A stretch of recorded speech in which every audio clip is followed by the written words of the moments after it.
Hi, friends.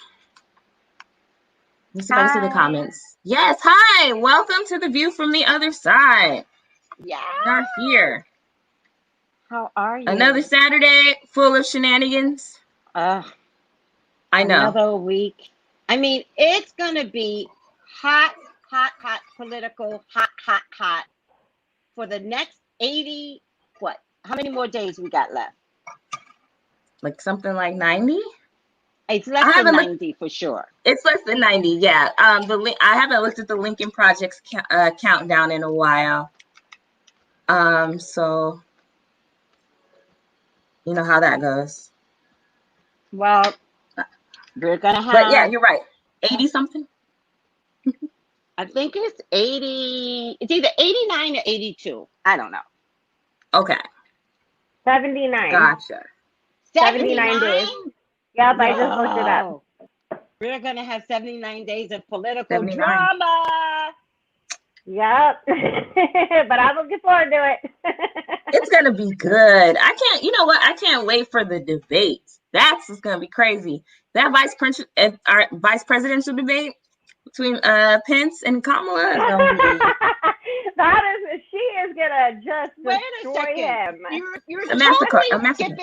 You're totally skipping the presidential debate. Like, we're going straight to the vice presidential debate. That is hilarious. I don't think Trump has the guts. Ah, are you serious? He's scared. Yeah.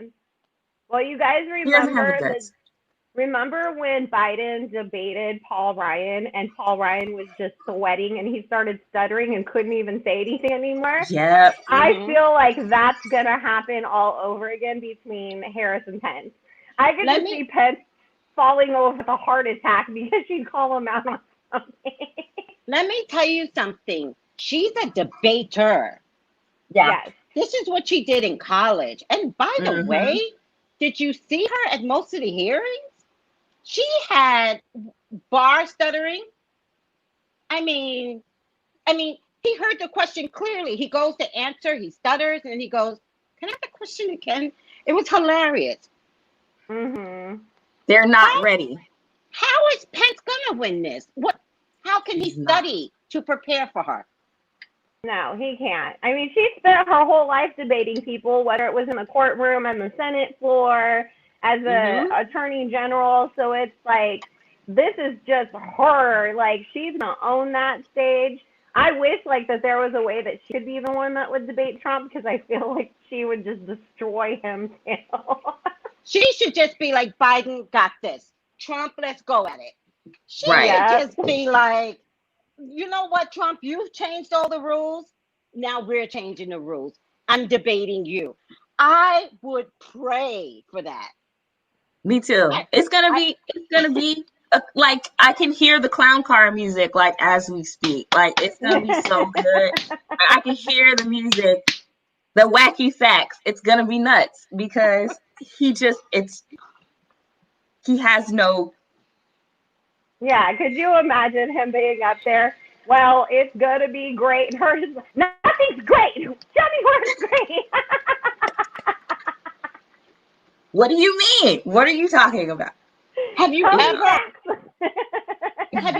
had an argument with the 18-month-old infant, and what comes out is all this anger but gibberish? Yep.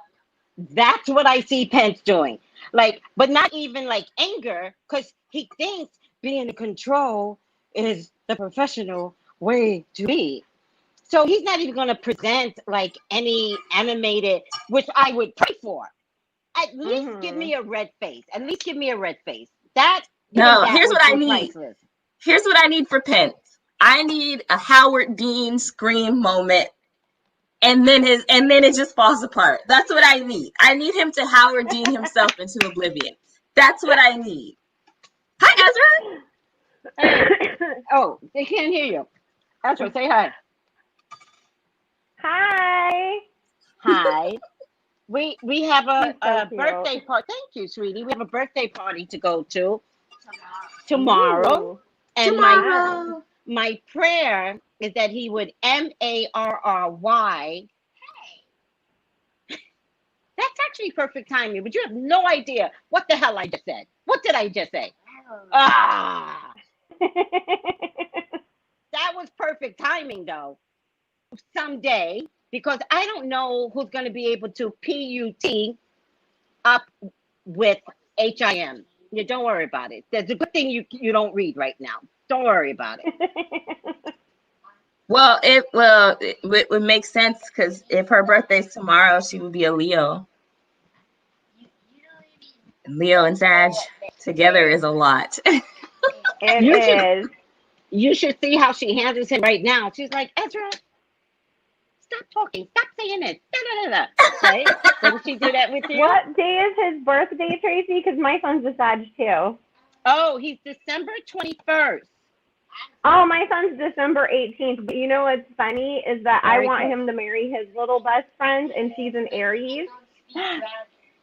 And because my kid's so introverted, and she's like, come on, Aiden, we're going to go do this right now. And he's just like, okay, Angelina, just follows her everywhere. Right. And she's an older woman, and I think he needs that. What were you talking about today? Well, we were talking about something today. He's always taking this position of authority at 6. Mm-hmm. At 6. And because Leo, that's good. It's good someday, Desi. Someday. But how is it good when I'm the grandma?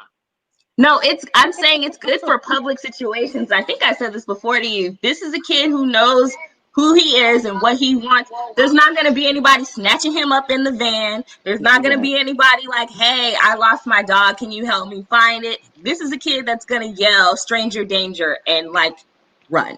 Right. That's the kid you want. An assertive kid that's like, I don't think so.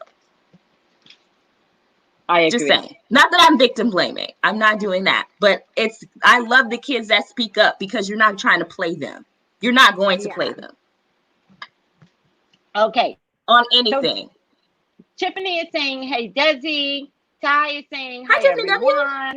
Hi, Jen. Hey, Ezra. Tiffany Extreme Divas is saying, hi. HTH is saying, hey, Tracy B, Desi, Bella, Ezra. And she's saying hi to the chat. All right. Let us bring I'm just reading something before I bring Jason back on as a guest. The wizard. Jason, the wizard. The white whiz. Hello.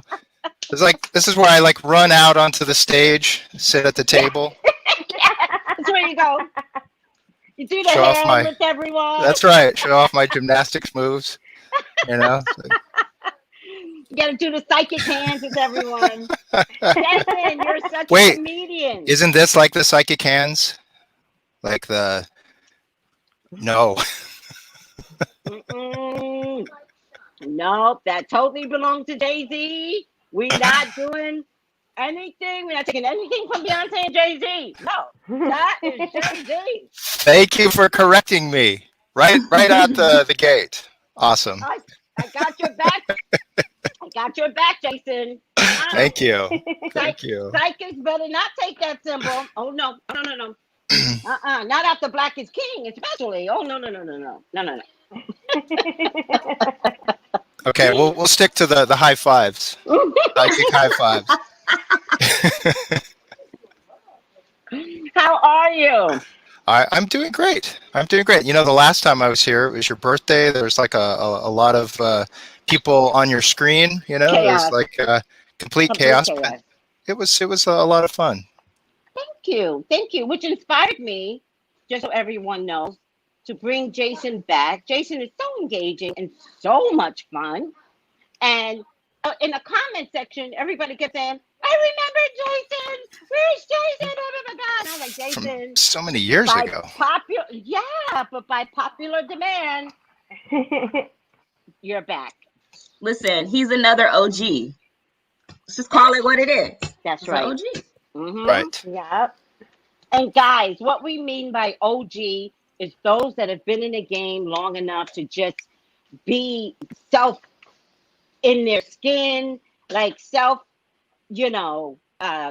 globe. What is that? Psychic. What is that? What is that thing? The psychic globe. What is that globe thing So called? like a snow Crystal globe? Ball. Crystal No, ball? crystal ball. A crystal ball. Okay. Not a snowball. Jason's already at Christmas. Aw. They Why love not? you, Jason. They're saying I love It's Jason true. because he's so wise and insightful, and his insight is on point. Yes. Are you Everybody's blushing? saying hi to you. Yes. Thank you, everyone. You know what I'm going to tell you your move should be too, Jason? You know how people flip the ponytail around? You can get out Yeah. there and flip the beard around while you dance. Does this work? I think I have to do it sideways, but I need like a contractor. Yeah! I'm going to work on that, Bella. I'm going to work on it. I'm going to go into training for that. Next time you see me, you go, oh my God, he mastered that. He is a wizard. Yep. He actually. Extra points if you twerk and spin the beard at the same time. We gotta get you Wow. some stick-on jewels for the beard. I think that would be kind of cool. And flowers. some Now flowers. we're getting out of hand. Now it's like becoming something that I'm going to go, but It's it a was bunch fun. Yeah. Jason, it's a bunch of girls. We think Right. jewels, put jewels and flowers Yeah. and twirling it. So But bedazzling my beard. Yep. Right. Yeah. And then like a J. Oh my God. What? If you arrange the jewels in a J, Jason. Why not a W? For the What's wizard. up? Right? That could be a whole other business Oh. for you, Jason. Beard bedazzling kits that you could send to everybody. Right. Right. Aren't we Sex past like trends. we're like past like George Bush like long enough, right? Like he's way in the history book, so W isn't associated with him anymore. It's not? Hang on, friends. I need to. It's not, Jason? Well, I mean, you know, it's so ancient history these days. But I don't know if we should take it from him. Oh, well, no, I get it. You're saying you could take it from him. Then I can take it from him. Then I'm going to take take it, right. it. I'm taking it. Take it. While I was back in the green room, I was hearing you talking about Kamala Harris and the Yes. debates. You know, Yes. I am so Yeah. looking forward to it. Mm-hmm. So looking forward. Yes. Yes. It'll be sheer comedy. What I want to tell everyone is sit back, have fun, like the comedy of it. It's going to be comedy. Let's not take it so seriously. They're going to be serious, of course. You know, we have to look at it like, what did Pence actually say? Does everyone understand? What I do like is that the other side can't seem to label Kamala. Yeah. They That's don't know what fascinating. to do with the right. Yeah. Like they don't know who she is, and now I'm confused. I'm like, who is she? Like, it's like, oh my God, we have no idea You who know this what's woman is. crazy is how many firsts she's accomplishing with this. The first Asian American woman, the first Black woman, the first person from California since Ronald Reagan, the first woman from California, the first HBCU graduate. All these like, Shout out to 20 Howard different University. firsts The that first- she is accomplishing with this. She's It's also, crazy. she's also the first turned senator. Yep. Yep. She's lot of really breaking firsts. some barriers down. Serious. Hi, Trinidad. Yes. Hi, sweetie. Hi, Melissa from Trinidad. I don't think Guy Williams and Harris and Pence are going to make a fool of themselves on the debate. I don't think Kamala is going to make a fool of herself. No, Ty. She's no. too That's not her- educated and well-spoken. No, she's going to be very serious and very on point. It's going to be comedy, right? It's going to be comedy, but not because she's going to make a fool of herself. It's not. Yeah. If you don't know, You know a Libra's not going to make a fool of themselves. No. No. And you know what I do like about her is that she's very personable. which is something that was a detriment to Hillary Clinton, that most people couldn't relate to her because she seemed so like, this is what I'm about and that's it. But Kamala, she can laugh, she can joke with you, she can be very like hardcore on you, but at the same time, like she can sit there and be your friend too. And people like that, and we need that. And Marcel says, I can see her not letting any statement fly by. Yep. Yeah. She's not the type. Nope. So getting off of that for a minute, let's get on to Jason. And what have you been up to? My people have not seen you in years. They have no idea where you disappeared to. People thought that you and I must have had an argument. What? Yes. Whenever they're mad at me, for whatever reason, they get mad at me. Then they go, and I don't know why I did that in hand quotes. I just love doing this.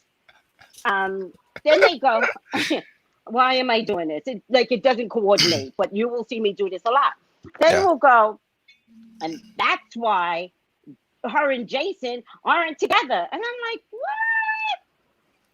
Like, I could be talking about, they could be reaming me for my hair color. And they'll be like, that's why you and Jason aren't together. I'm like, no, that's not the reason why.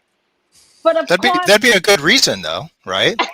To split up our friendship because of your hair color. I mean, of all the reasons, why not, right? Why not? But you know what? I'm not the type of person to justify myself. So throughout the years, I've never even said anything to people. I'm just like, people, that's not the reason. Stay focused. But I never say like what our friendship is like, even though people, we spend our birthdays together. What are you talking about? This is the first year in a long time we have not spent our birthdays together. No, we did. Yeah. We did it on Zoom. We did. Like everyone else who's celebrating their birthdays in a safe fashion. Yes. I was in his Zoom on the day of his birthday. He came on my Zoom on the day. So people with your narrow minds, I don't give up friends. If you're a jackass, then I'll delete you because I don't like jackasses. But Jason's a real friend. Yeah, I can say this. Every time I've seen Jason, because I've hung out with him in person several times now, he's just, every time one of us brings up Tracy, he's like, Tracy's the best friend I've ever had. I love her. He has nothing but good things to say about you guys and your friendship. And so if he wasn't friends with her, he would have told me. Right. Because Jason's also a Leo. And in that Leo, I was about to say that. Go ahead, Desi. Didn't you say it? What? No, I was going to say, I just can't see two Leos just like duking it out like that unless you're dealing with an unhealthy Leo. But two healthy Leos together, it's like it's a match made in heaven. It's power, Yep. Thank you. So I just can't see that happening. Plus, I think Jason is too. Sorry, Jason. I don't mean to talk about you like you're not here. I feel like you are so easygoing and so easy breezy. It is like yin and yang, right? It is a healthy balance. So Jason's a Leo with an Aquarius moon? No. Nope. Aquarius rising? No Aquarius. No Aquarius. I have no air in my chart whatsoever. No. Excuse me? Wait, I always thought it was Aquarius. What is your moon? I am a Leo moon. Leo moon. So a Leo sun, a Leo moon, and a Capricorn rising. Oh, wow. No. Where the hell did I get Aquarius from? Well, I don't know. The moon part, you really bring out the really nicer part of the Leo moon part, because that's what the moon represents. It represents who you truly are.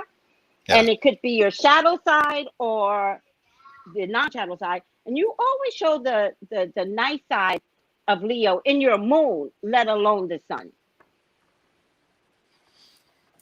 So I'm happy about that. And I have a Scorpio moon. And so with my Leo and the Scorpio intensity, well, that's just a pure California fire then. Like you can't. Yeah, I think it does. Like, I mean, people can see that. They can see your intensity with the Scorpio. But Don't argue with Tracy. You will never win between that Leo and that Scorpio. Right.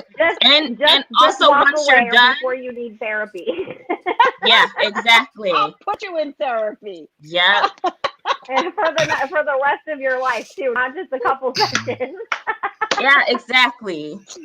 And then it's like once you're done, you're done.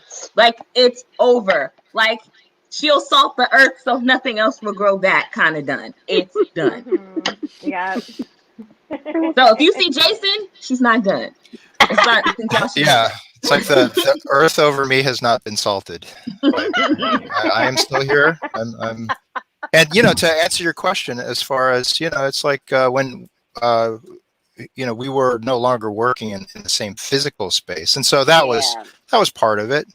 And I was on a all of us as readers, as mediums, channels. It's like we all have our different path, right? Yeah.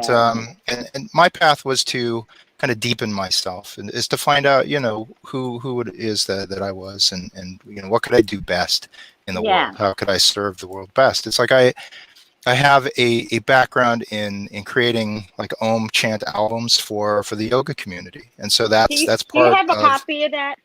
Do you have a copy to show the people? I didn't bring it with me. It's all digital these days, so it's like Oh, it's digital now. Yeah, it's like all the new ones are all digital. Okay, now I'm like, where I should have like in my sense of library, just like something handy. But I have it. Well, it's like Om Sanctuary is one that's been in the studios, yoga studios, for like more than 20 years. And it's worldwide. All of these albums, they are played during either a satsang or the relaxing time of yoga, and people can get very mellow and have a deep spiritual connection, and so that's been a part of my journey, is facilitating those albums. I have 8 now of the Oms, and I have a bunch of meditations and all. But that takes time away from socialization and just hanging out with friends, is producing music. And then what else? Oh, you're like the Kathy Lee Gifford of Om music. You know how nobody thought that she did albums, and then it was like, wait, she got albums? Then it was albums on top of albums. And I sing like her too. And usually like take a sip of wine or something before doing it. No, I'm teasing. I don't drink before doing an Om album. Just afterwards. My God, to relax, just completely mellow out. I can't believe I brought up Kathy Lee Gifford. Like people in the audience are probably like, "That's so old." Sorry. People can mistake me for Kathy Lee, on the streets. It's either that or ZZ really Top. So similar. Yeah. You're also a walking ASMR. Yes. That is perfect for ASMR. That is true. Yes. That is true. It's a nice way of saying you're boring. No, it's a nice way of saying your voice is soothing. Yes. Right? Yes. What happened to Tracy? Tracy totally. She went to go get your album. The CD. You know that I can hear you in those headphones, right? Yeah. Yes, we can hear you. Or you can hear us, and we can hear you. Hi, So apparently, Ezra's on the show. Apparently, Tracy went to an actual store to go buy one. Well, I think she did. But You were doing the tarot and teepees too before we got shut down, which I was so disappointing because I was trying to make it to one of them and now I can't. Yeah, it's like what I discovered was teaching. That's what took my passion for reading tarot just like to another level. Hi, Tracy.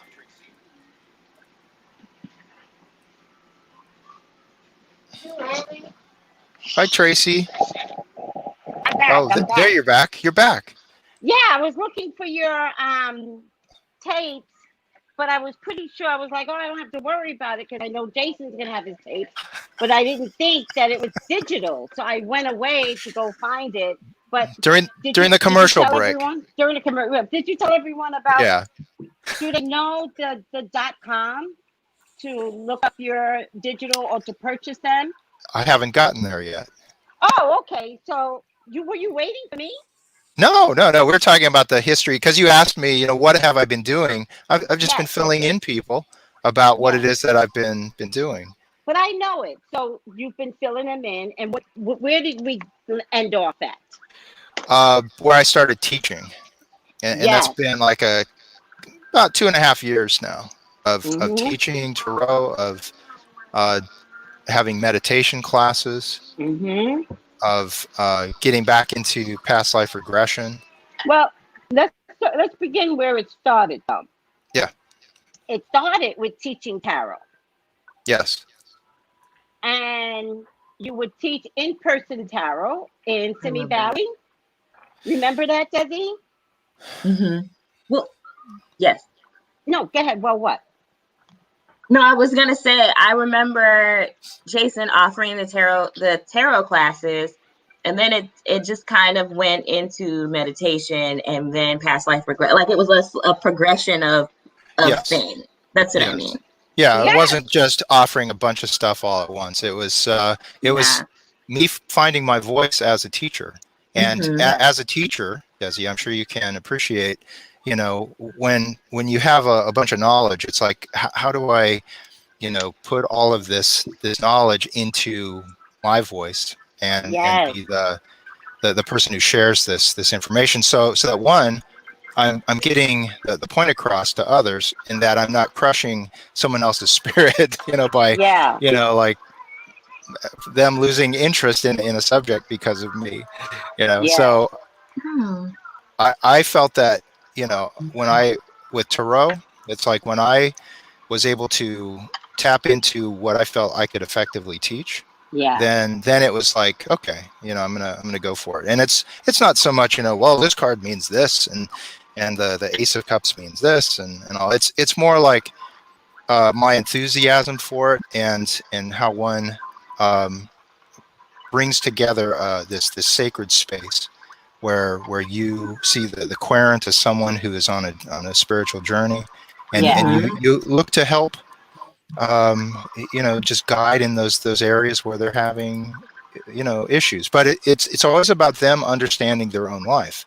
It's not just about you saying you got to do this, you got to do that, you got to do that, and then come back to me in a week and report. It's like it's about having a perception or a consciousness that grows, and you can see your part in your own life, and move to make those choices that are going to be beneficial to you in the yellow thing, in the absolutely yellow thing.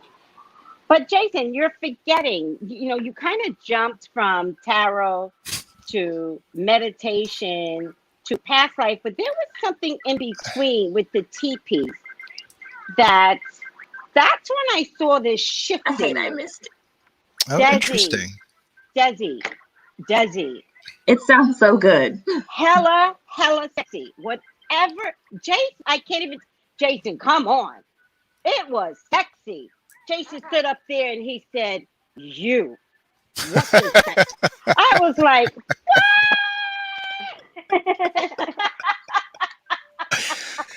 what? Being in a teepee is pretty freaking awesome. It's like awesome 20-person teepee.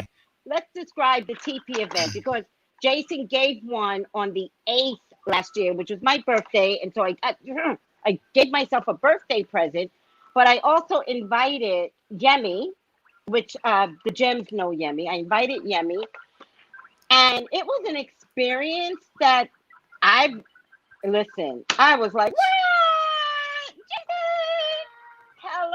Hella in your power.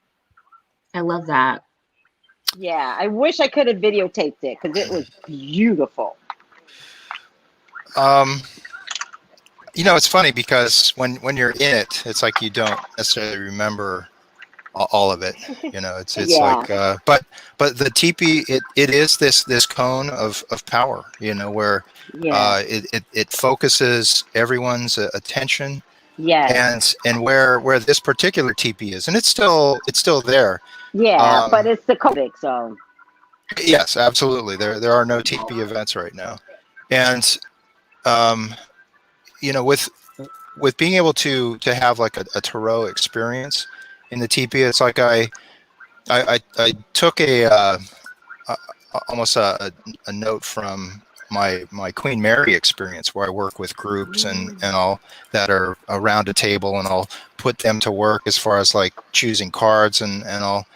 It's like I expanded that into the teepee. Instead of it making a one-on-one process, it's like where everyone can have a voice, everyone can have a say, maybe throw out a word for someone that they're inspired to say, or pull a card for a complete stranger, and to just be in that energy of directing that whole process, so that you know, the person that's choosing the card is gonna, you know, have something of value to say to this one person, and then, you know, just being able to, you know, channel that's where, you know, I can't remember most of what has gone on in these things, because I'm in a different space. Okay. I can. So let me tell you, the way Jason does it is he uses a deck of cards. His wizard tarot card deck. And if I remember correctly, we pull sometimes 3, or sometimes it's 1, sometimes it's 3. But turn that down, please. Why am I competing against you? But then I found it interesting that if somebody pulled the best cards, whatever that would mean to me as a tarot person, because I'm in complete competition wherever I go, I'm like, wait, she got this on? Like, sometimes I can't even be in my meditation space if somebody gets a really good card. And I'm like, oh, goddamn, Jason. You know? So he uses one deck, and what you get is what you get. And I thought that was beautiful, because when it got to me, even though I'm measuring everybody else's cards, and I'm like, I'm glad they got the 10 of swords. Yeah, at least that's out the deck. Like, I'm crazy. I'm hella crazy, right? And so when it got to mine in relationship to the meditation and my cards, whatever cards I pulled was for me. Didn't you get the Page of Pentacles? Yeah, but it had a very specific meaning. Yeah. And it had very specific meaning based upon your deck and the way you describe your deck. Page of Pentacles means something totally different to me, not to you. Like, you know what I mean? It's how you relay what it has. Jewish symbols, the wizardry. Like, it's just different. It's just different the way you do it. And so the 3 cards that I picked, even though I was hella jealous of this person and glad that person got the Tower. And it's because I'm pointing at you too. I'm pointing, right? I'm going, you. What is your card? What did you get? It's the way he does it. I have to do it better though. He goes like this. He goes, you. I did not. And I'm like, Jason. Well, see, I wanted to say it's really, I feel like an exercise like that is so important, because especially if you are new to tarot, for those of you all who are trying to get into it, it's easy to pick up a book, you know, and pull cards and give the mechanical response based on, you know, what you see.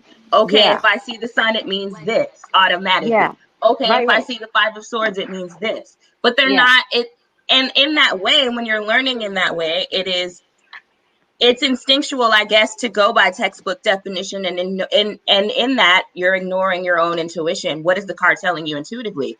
So, and what's the story? What's the overall story? What's the story in the cards? But, you know, that's why I feel like that exercise is so necessary. It's amazing. It really That's amazing. is.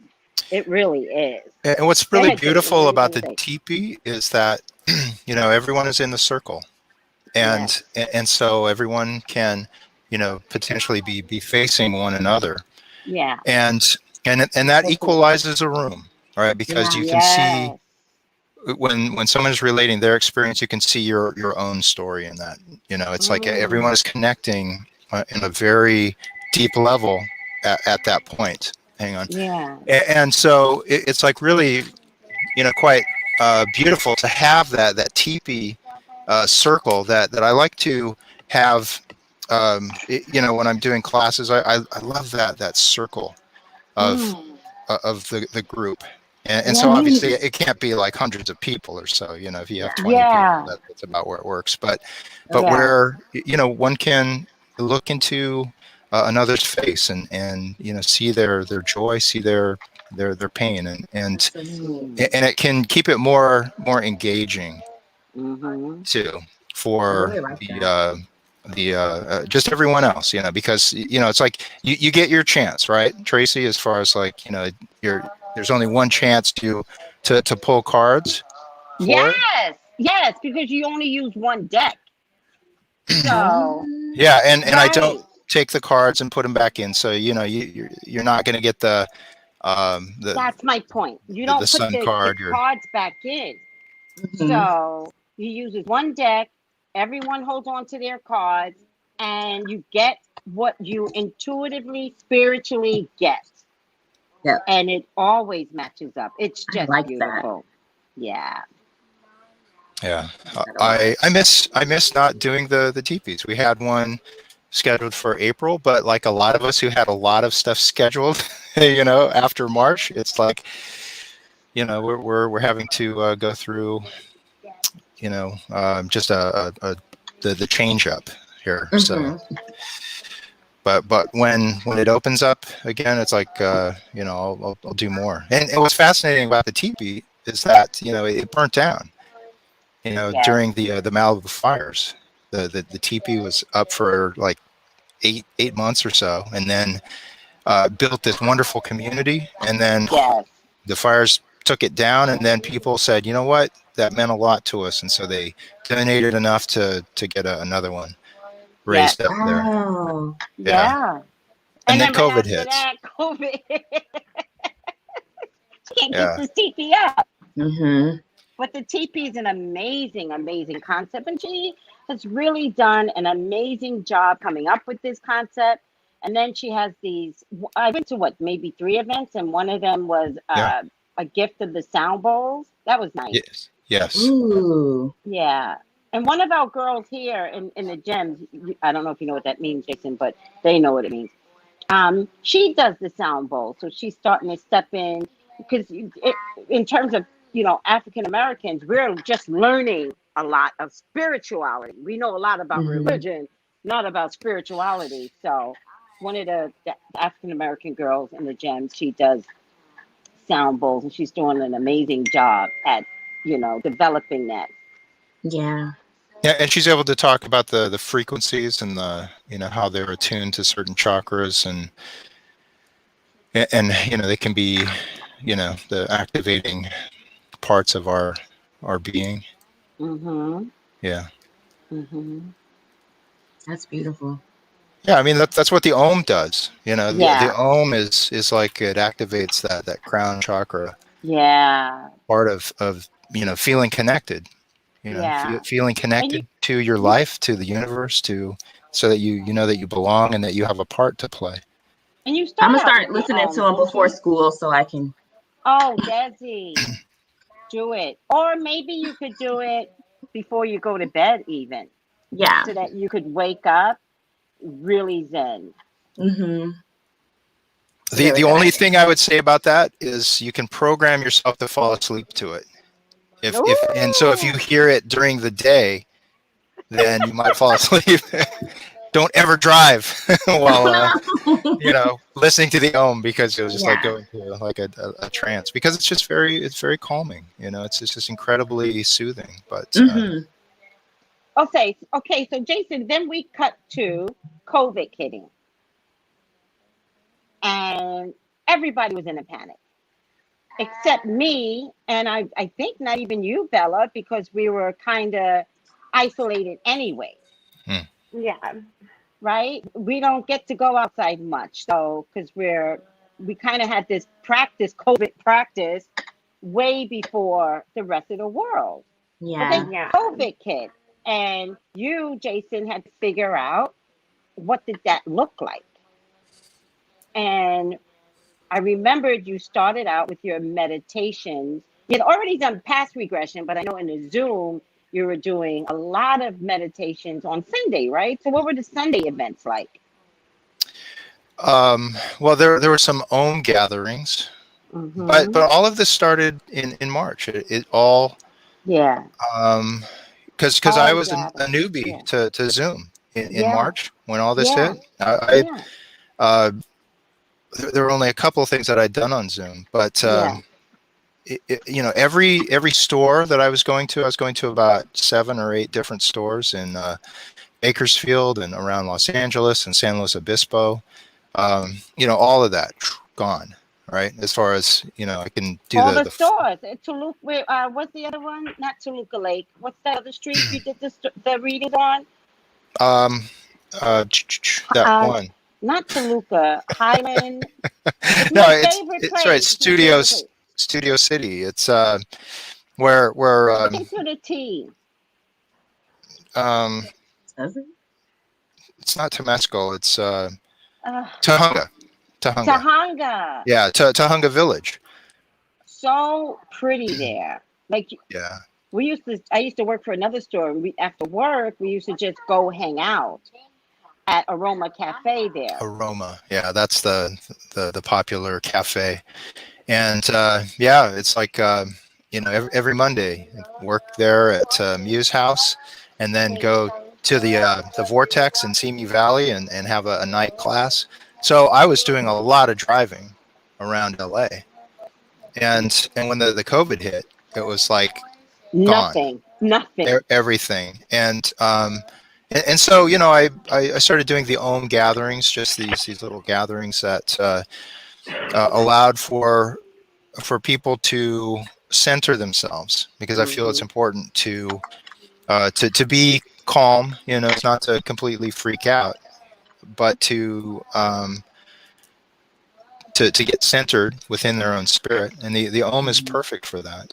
And so and I haven't done it for like a week or two. I've just been busy with other classes, and I've been doing some other things. Yeah. And but I like the aspect of just it's like a safe place to come in and just chant. We turn off everyone's mic, because it can become like a competition, right? Where it's like, well, I can Om better than everyone here, or whatever. It's like it's about just letting everyone just kind of tune into just their own voice, and I'll play one of my albums in the background. Yeah. And it's a very consistent album throughout, and it's an easy one to chant to. It's in the key of C, and so it's easy that way. Yeah. And that then like kind of came, it started the classes. Yes. Yes. So Jason, I'm just going through it so everybody can understand how long we've been friends. So Jason had these Sunday classes, and it was the Om. Was that the Om gathering on Sundays, or was Sunday something different? Was Sundays the tarot? Or Sundays? I've been mixing it up. Yeah. So, it's kind of settled into more of a formula, I guess, where it's like I'll do a tarot class on Sundays, but it was all throughout, as far as like in March and April and all. It was. But what were the classes you were then doing on Sundays? Where what was it? We pulled somebody would pull a card, and then we would have to do something. That was really good too. Yeah, that was a tarot class. I've been mixing it up. It's like it can be like a lot of different types of themes. Like there was a message from Spirit. That was like a really good one. It's like I remember you connecting with one person with their circus. two people that night. That was a past life tarot class. That was past life tarot. Okay. Yeah. It was really good. So, in any case, you guys are missing out if you don't give yourself an opportunity to meet up with any of Jason's classes. Because then I have a group, guys. I have a book club that I created so that if you took the tarot class, so that you wouldn't lose your gift, we would then read a book. And the book helps us to further, other people's ways of thinking and to continuously keep us in our spirituality. So the book we're reading now, if anybody wants to join us in reading a book, not join us in a book club, because you got to have, you got to take the tarot class first. You got to be a part of the system. If you just come in, it's harder. So take the class and then come into the book club. The book club is content. And so we're reading The Four Agreements by Don Miguel. And somebody in the book club was like, I need to do past life regression. I was like, I know somebody that does past life regression. So I contacted Jason and I did announce it to the public. So just be fair, I announced it on a Sunday and at least 4 people from the public came on. Mostly the book club came on, but there was 22 people, Jason? 23. 23? Yeah, 24 including myself. Oh my God. Well, it's like everyone was a tiny postage stamp on my computer screen. That's funny. On your screen, it was like this. But I'm just so enamored at how the messages got through for everyone. Yeah. The past life regression. Like, Desi, you were there. He took you back. I was there. And you connected. And it's beautiful. It's so beautiful. And it's so beautiful to watch people like Desi, who's never had this experience, right? No, never. How come? How come, Desi? I've never even meditated before. I'm confession time. I've never meditated in my life because I haven't. I have one of those brains where it just goes. And I would really think that meditation can help me, but I would say that you have meditated before, but maybe just not like a formal type of meditation. Because he's a thinker. Those areas where you just go into a focused state, right? Where you just like you're almost like a daydream, right? But it's like you're working out the mechanics of things. These are altered states within ourself, and those can be meditative. Well, except that when she comes out of it, her meditative state, she might be angry. She's like, I hate everyone. Or I'll go inward to work out problems. Like if there's a problem that I can't solve, I'm in that state, and then I come out of it with a solution. Like, okay, here's what I'm gonna do. Or it's okay, I need to shift my attitude about this, just based on, what I was thinking. Yeah. So you're right. I guess I didn't realize that was meditation, because to me, I'm thinking in a room, crisscross applesauce, fingertips. Yeah. Like, you know what I mean? Like that, right? I'm thinking meditation is that. Yeah. The cliche. There are walking meditations, active meditations. You can take a long walk, and go into that meditative mind space. You can be exercising. You can be drawing. I go into a meditative state when I'm composing. Yeah, music. well, I could see that. Yeah, I do that sometimes with vacuuming. I love to vacuum. Right? Same. It takes me someplace else vacuuming. Cleaning is meditation for me. I just zone out while I'm doing it, and it's peaceful. People think I'm crazy. They're like, oh, you're just being crazy, and that's your Virgo moon. And I'm like, no, that's my meditation and my yoga. It's cleaning the house. Yes, I respect that.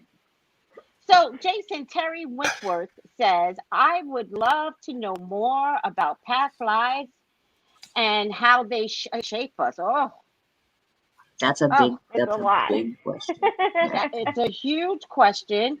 but Yeah. I think it's something that you can maybe talk about, Yeah. and post. Not everybody has Facebook, Jason, so I think maybe you could make a Zoom class about it and then go into a meditative session. Much like we did the other day, right? As far as Yeah, like the group regression. Yeah. yeah. Yeah. Yeah. And, I'm also on Instagram. I have my website, Jason D. The D is my middle name. Uh-huh. And McKean, McKean, Yeah. JasonDMckean.com.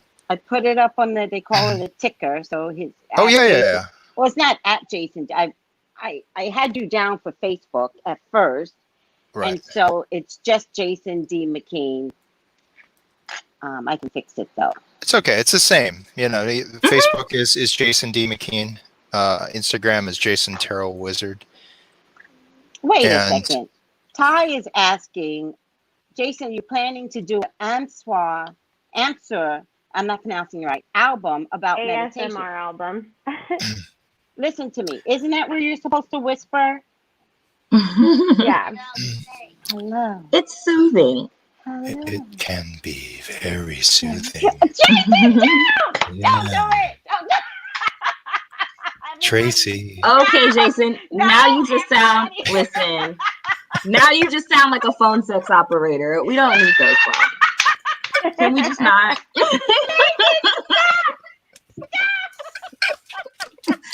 Should we be dialing the 1-900 number, Jason? I'm gonna get a lot of people signing up. That's my other career, Desi. Thank you. Thank you for pointing that out. Huh? He already do it. He already did it. Yeah, it's not for adults, not for kids, just for adults now. Yeah, right? This is now turned R. So y'all better have the kids out of the room. Jason, I have that tears was a coming really out of good my word. eyes, Tracy. I've got tears. God. See, this is why Can you I miss imagine about Tracy. Jason She's starting laughing. OnlyFans for meditation? He's like, freaking meditation, guys. And the people are in it like, take it off. Take your clothes off. You're gonna get people to sign up for real now. Right. It's me. I'll sign up. Me. COVID has brought out like the best in us, right? Yeah, It really has. it has, and I think It made us all be innovative.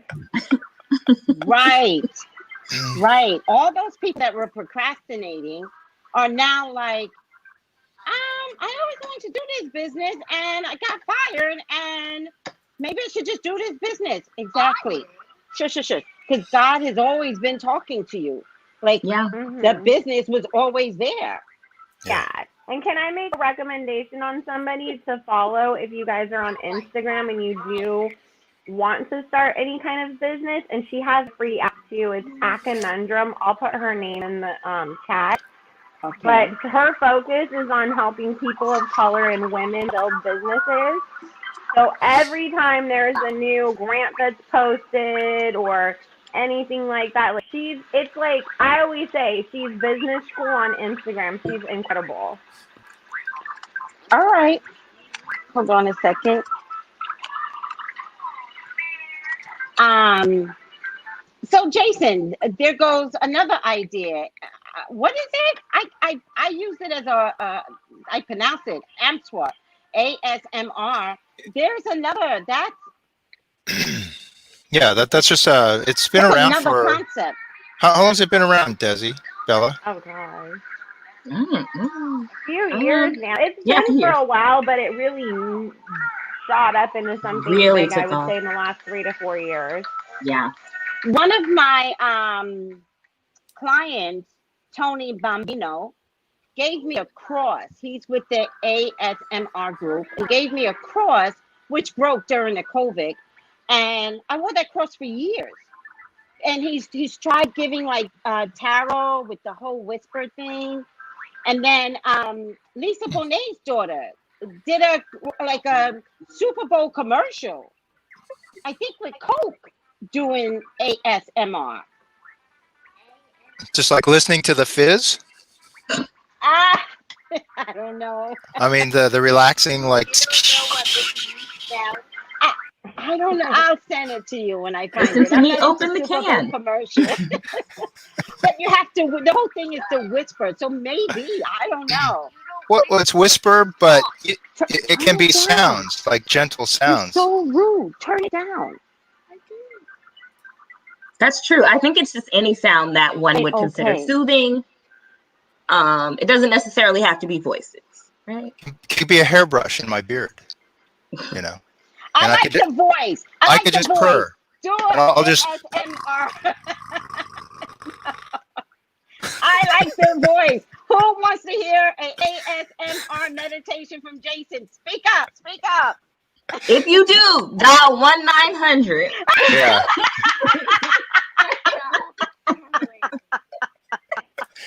Operators are standing Oh by. my God. I'm saying if I get on Instagram later and Jason's advertising his OnlyFans account, I get 10% as his manager. I think there's just going to be like 10% all around, right? Is that fair? Yes. In any case, Jason, I love the way you have come to be. And I just want to point out with quiet. God, I know he makes Okay. it come out. Okay, thank you.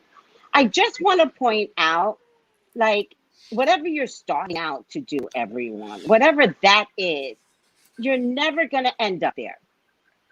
It's never going to be your beginnings are never going to be your endings. There's growth. It's like having a child and watching your child develop into 18. It takes a while to maturate yourself. If I parallel it to having a child. And so you're never like, and by the way, none of y'all should want to be where you started out. You should always want to allow something new to come in, further growth, further education, like get there. I love the way you got there under the OM. There goes the air quotes again. They make no sense. OM. It's okay. I'm not using them the way they should be used. My point is, you kept developing under that realm, and it was beautiful to watch you be. Like who you are today is beautiful. Thank you, Tracy. I would be remiss if I didn't, give you, credit for pushing me, You for always do. but nice. it's about, it's like you've created opportunities that, I could have said, no, I'm going to pass on that. But instead it was like, no, come in, join in. And and it's that sacred space. It's that safe space. They're like, no, it's like, see what it is that you can do. Right. And so it was our periscopes from years ago now. I mean, 4 years ago now, 5 4 years years ago. It was the radio show. I said to Jason, I'm always finding room, like even in a radio show, I can have as much radio people on my radio show because I get like 24 hours of time for somebody to use my radio show. And I said, Jason, come on my radio show and just do. And Jason was like, I think I'm going to do my own radio show. And you did an amazing job. And you just kept it and kept it and kept it. It was just amazing. And even that was a part of your growth. Yeah. Oh, yeah.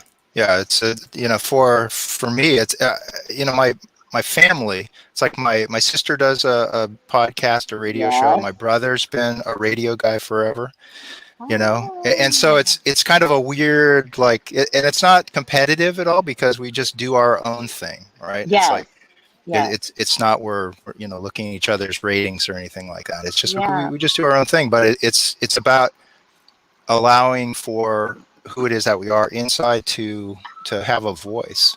And to give ourselves permission to say what we need to say. And you've taken over for your sister's radio show. I mean, she's had me on like more than not lately, and we have a great time because of our just camaraderie, our natural ease of just being able to talk about stuff and just any topic we'll Well, go especially for when it. brother and sister just like each other and you're both metaphysical people. I can't even imagine. Like that is just that in itself is sacred space. I don't have family members that are into my world. So, well, except I'm developing this little munchkin right here. Where's that crazy little munchkin? Yeah. He's going to develop into my world, aren't you? You are! Okay, listen to me. That brings me to... That's exactly how Tracy would like coerce me into being on her radio show. It's like, do it! You're doing it now! Come on, you weakling! Get up here!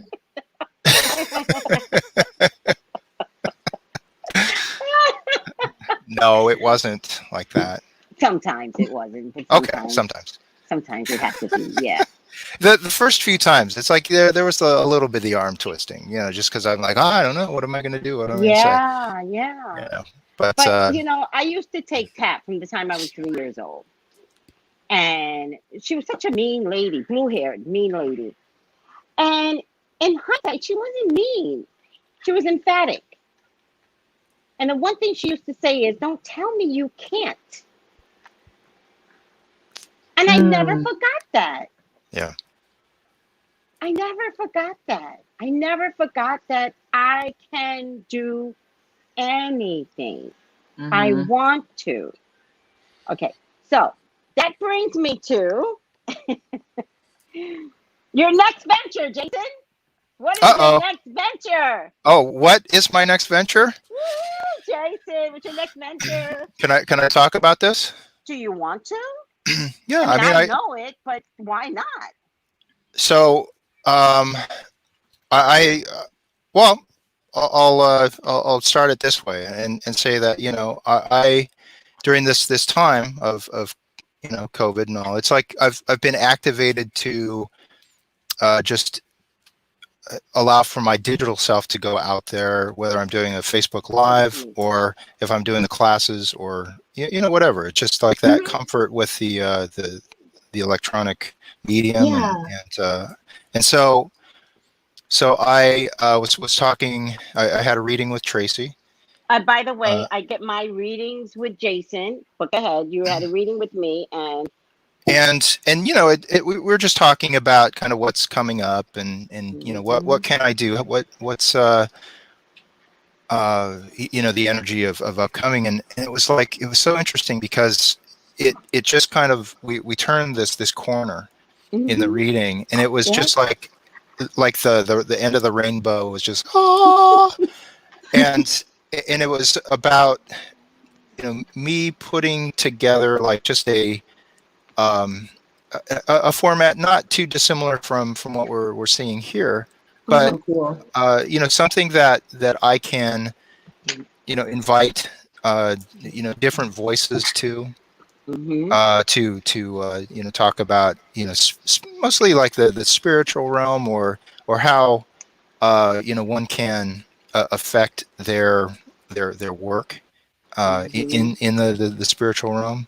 Whether it's a writer or a musician or a practitioner, but to keep it kind of fun and informative, and so it's like kind of I like to see it as community. It's not just about me, having fun anecdotes and stuff like that. It's about where someone who's watching it can feel like they're a part of something, and they're either getting information or they're being inspired to do their next thing as well. Gotcha.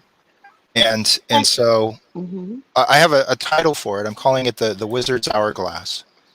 Ooh, the Wizard's Hourglass. And so it's an extension, I guess, of some of the other things, like Wizard Talk and the radio show that I did, and it's I just started putting out the word to I'm starting with friends slash colleagues. Yeah. Because I know quite a You lot of people do. in You this do know room, a lot of people. and people who are actually very accomplished in how they speak of what it is that they do. And it's like everyone here is certainly invited to participate, and just have like an hour of like kind of this round table, although it's square, it's in Zoom. It's but I feel that we can touch upon that, which kind of can get a little bit dicey too. But the main goal is to be inspirational, again, so that people don't get discouraged by what's happening in the world, that they see their part and where they can make a difference, and that they rise up to activate that.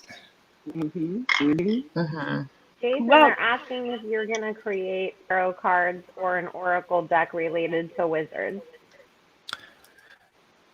It's not on my plate at this time. If I did, I would, because I'm a Photoshop master, a Photoshop wizard.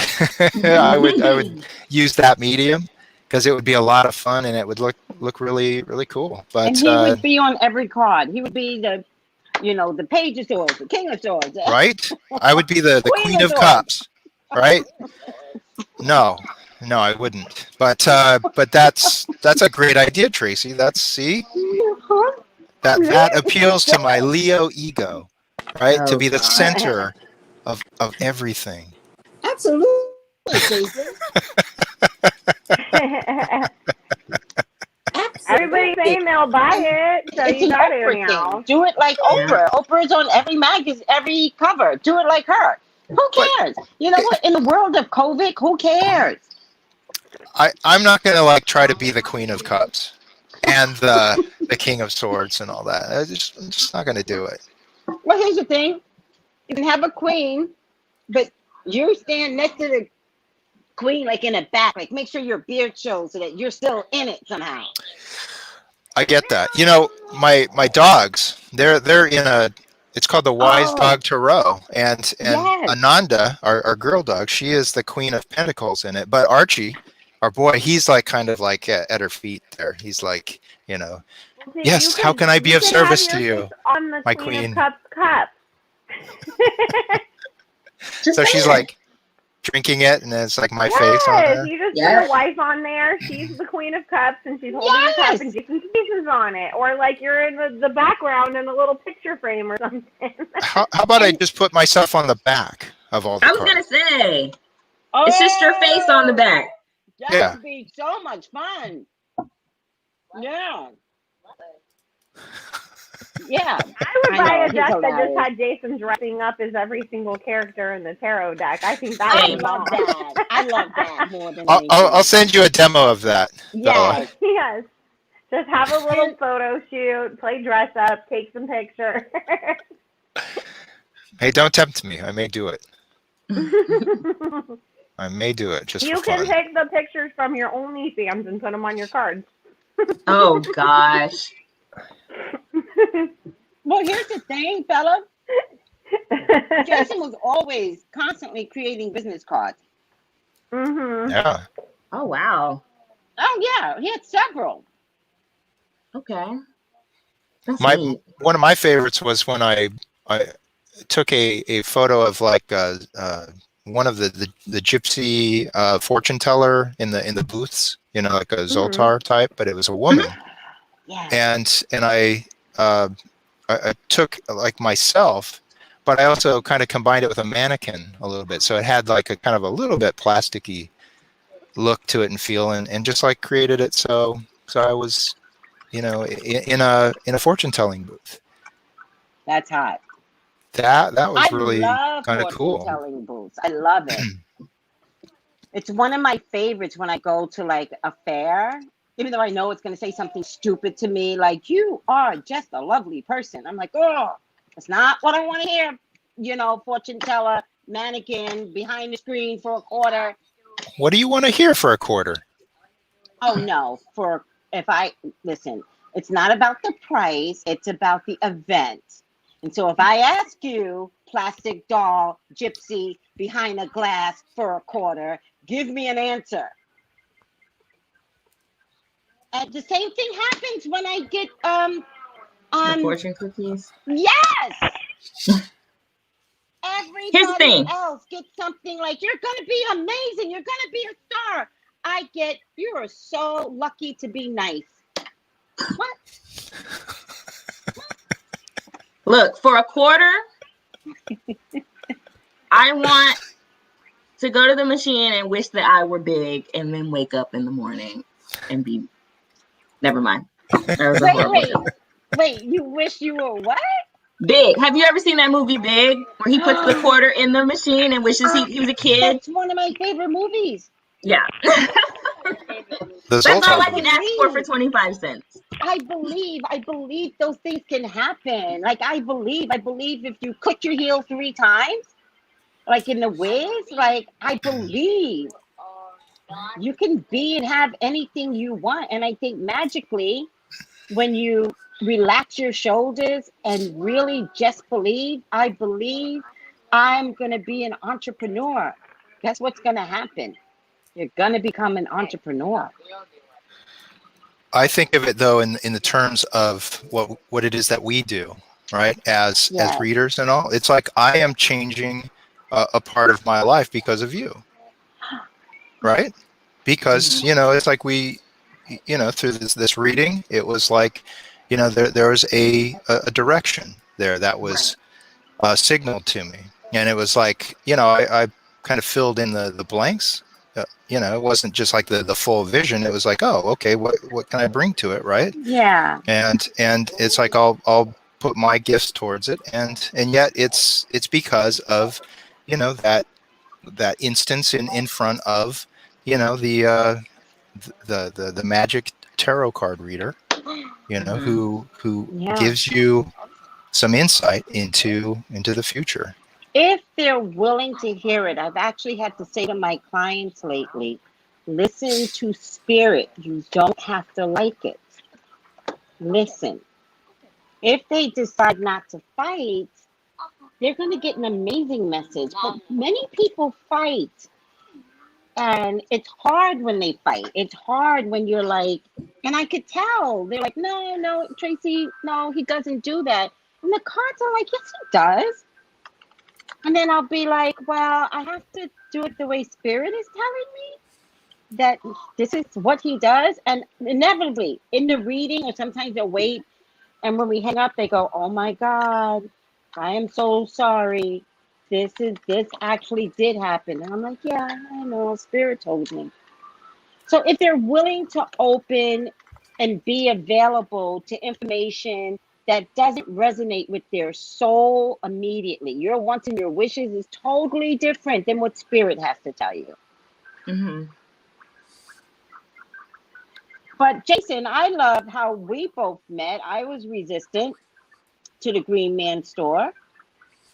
And I feel like we both came in there kind of uncomfortable. Like, okay, I'm here and I don't know what I'm supposed to do with myself, but I'll just be here and I'll figure it out. But I'll come every day. I'll come when I'm scheduled to come, until it started to form into something else. And until we formed a friendship, like sometimes it just takes time to cultivate and figure out who you are. So Yeah. Jason, it took us like 6 years to get here. Mm-hmm. It's not overnight. No. But it's beautiful. But our is. connection though was instant. Our connection was instant. As far as didn't have like the background, the background experiences that we've had, since and all. But yeah, and it was a work environment, and it can be tricky navigating that. Well, not only that, I mean, Jason, I walked into that store with a reputation. So you very well, like some of the other girls did, you very well could have been like, I'm staying away from her because she's a bitch, which just makes me act more like a bitch. But you didn't even pay attention to the reputation of. You were just chill. You're never a bitch to me. Never. Never. And you've seen me operate. Actually, I'm not a bitch. Might I kill you? Yes. Oh yeah, yeah. No, we've had, you've bitched me out. Yeah, Oh, did I really? When did a I have couple to bitch times. you out? Oh, wow. When? I bitch other people out. She's like Dexter. She doesn't take anybody out unless they deserve to be taken out. Oh, that's a I've never good been taken out. analogy. Yeah. That's what I'm saying. I'm totally like Dexter. I love that. And not in a serial killerish kind of way. Yeah, I was gonna say, isn't Dexter a serial killer? Yes, but remember he has a code. He Don't has kill anybody that doesn't principles. deserve to He has die. principles. Dexter's Mhm. documented that then I At least for the first 4 seasons. Anyway. Dexter's Okay, so Wait, is it Dexter or that? Jason, can Yeah, you that's okay. stay on with us and help us read? Absolutely. Okay. So we're gonna talk about USPS, you guys, and the turmoil that is going on there. It's been a rough week for them. It's been a rough couple of weeks for them. It's just struggle after struggle after struggle, budgetary issue after budgetary issue, and I'm editing. I'm echoing. You are That echoing. was me. Sorry. No. My phone, No like I worries. was trying to look up something and it went and turned on the video. Yeah, no, I logged on to Periscope because I'm a mod. So I wanted to see what the comments were looking like because they were showing up here. And I thought it was me. Okay, so USPS. We're gonna look at what's around USPS as far as the voting by mail. It looks like Trump is trying to tamper with that because he's scared. And we all know he's scared. So he's trying to screw it up in the grandest way possible. And how convenient is it? Right? And so we're going to look at FedEx and I almost said DHL, but they might be included too. But FedEx and why am I drawing a blank? UPS. UPS. Sorry, UPS. And whether or not they're going to step in and help USPS as far as operations are concerned, as far as voting by mail especially is concerned. Because if he can gut it, he will. And so we're going to look at, do you want to look at them separately, Tracy? Yeah, can we look at them Okay. separately? And can we ask course. everyone if they've noticed? Tracy, stop blaming yourself negatively. Did I really? I don't think you. Oh, no. That was the truth. Whatever I said about myself is the truth. Well, I think it was more about how the people at that store saw you. Yeah. But you can't, here's the thing, you can't control how other people see you. You're not responsible for anybody else's feelings but your own.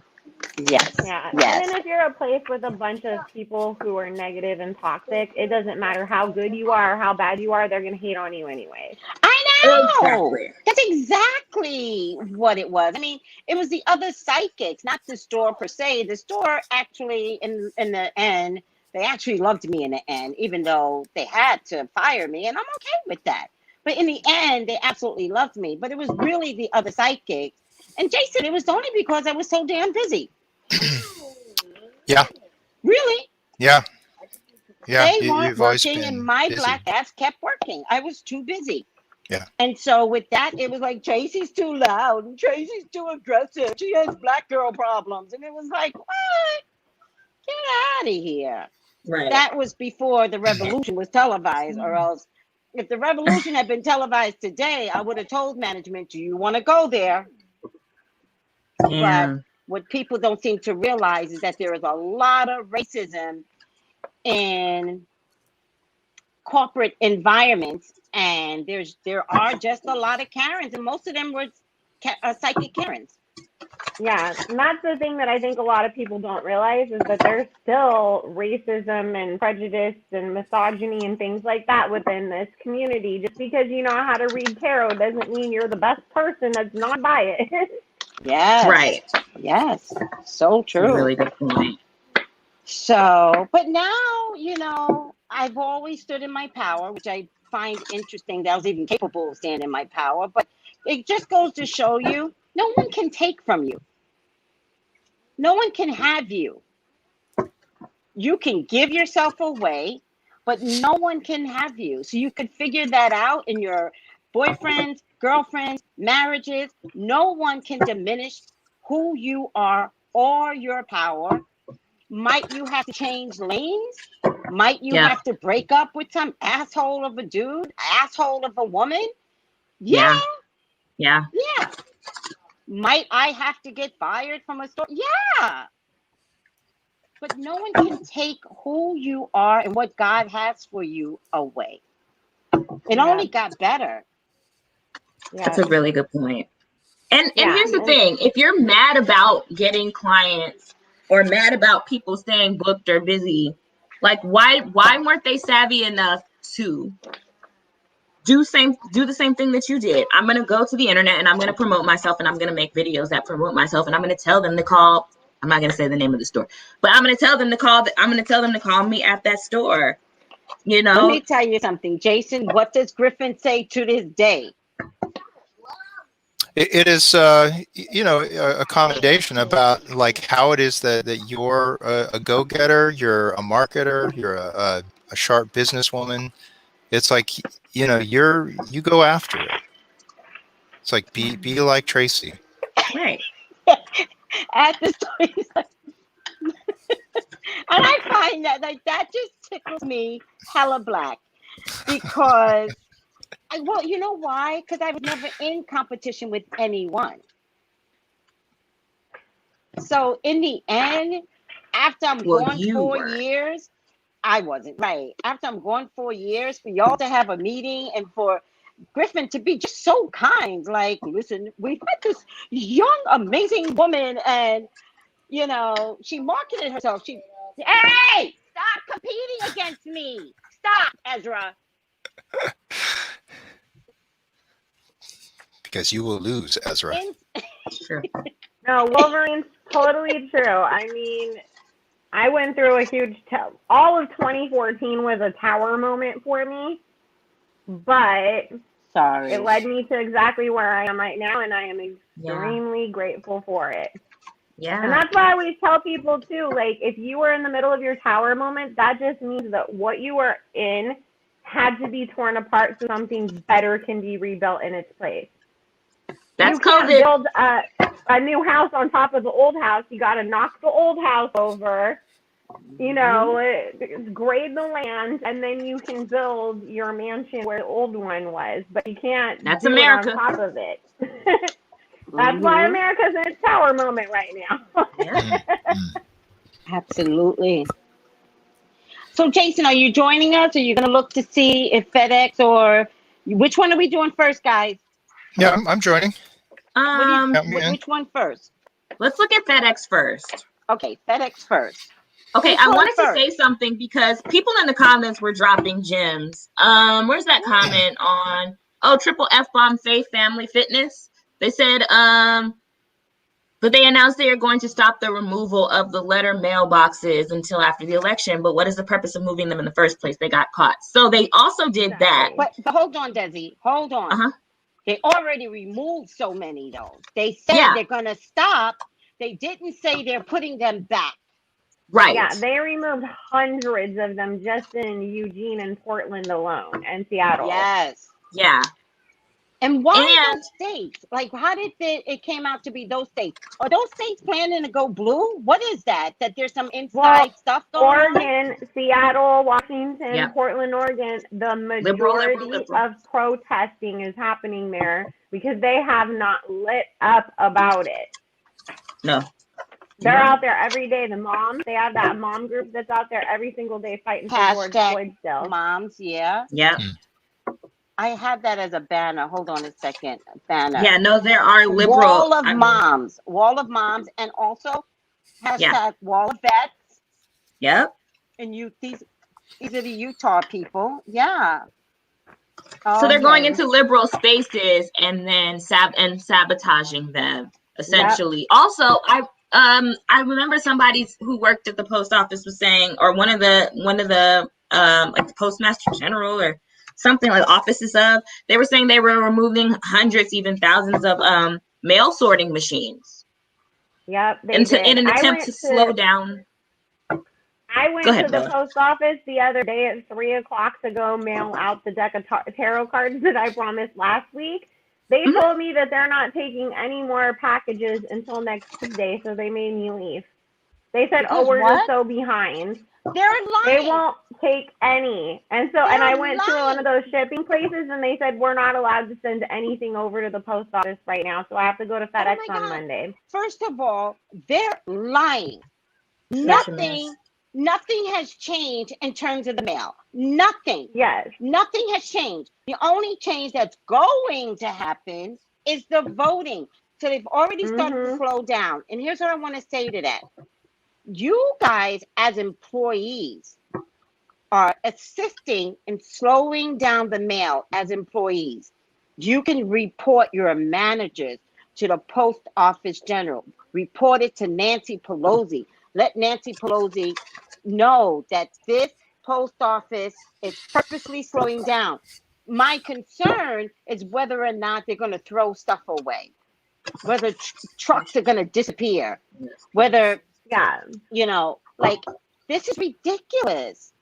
Yeah. Like, and they try to lie and say people aren't mailing stuff as much. I'm like, excuse me, people are mailing things just as much, if not more, because of all the small businesses that opened up during COVID.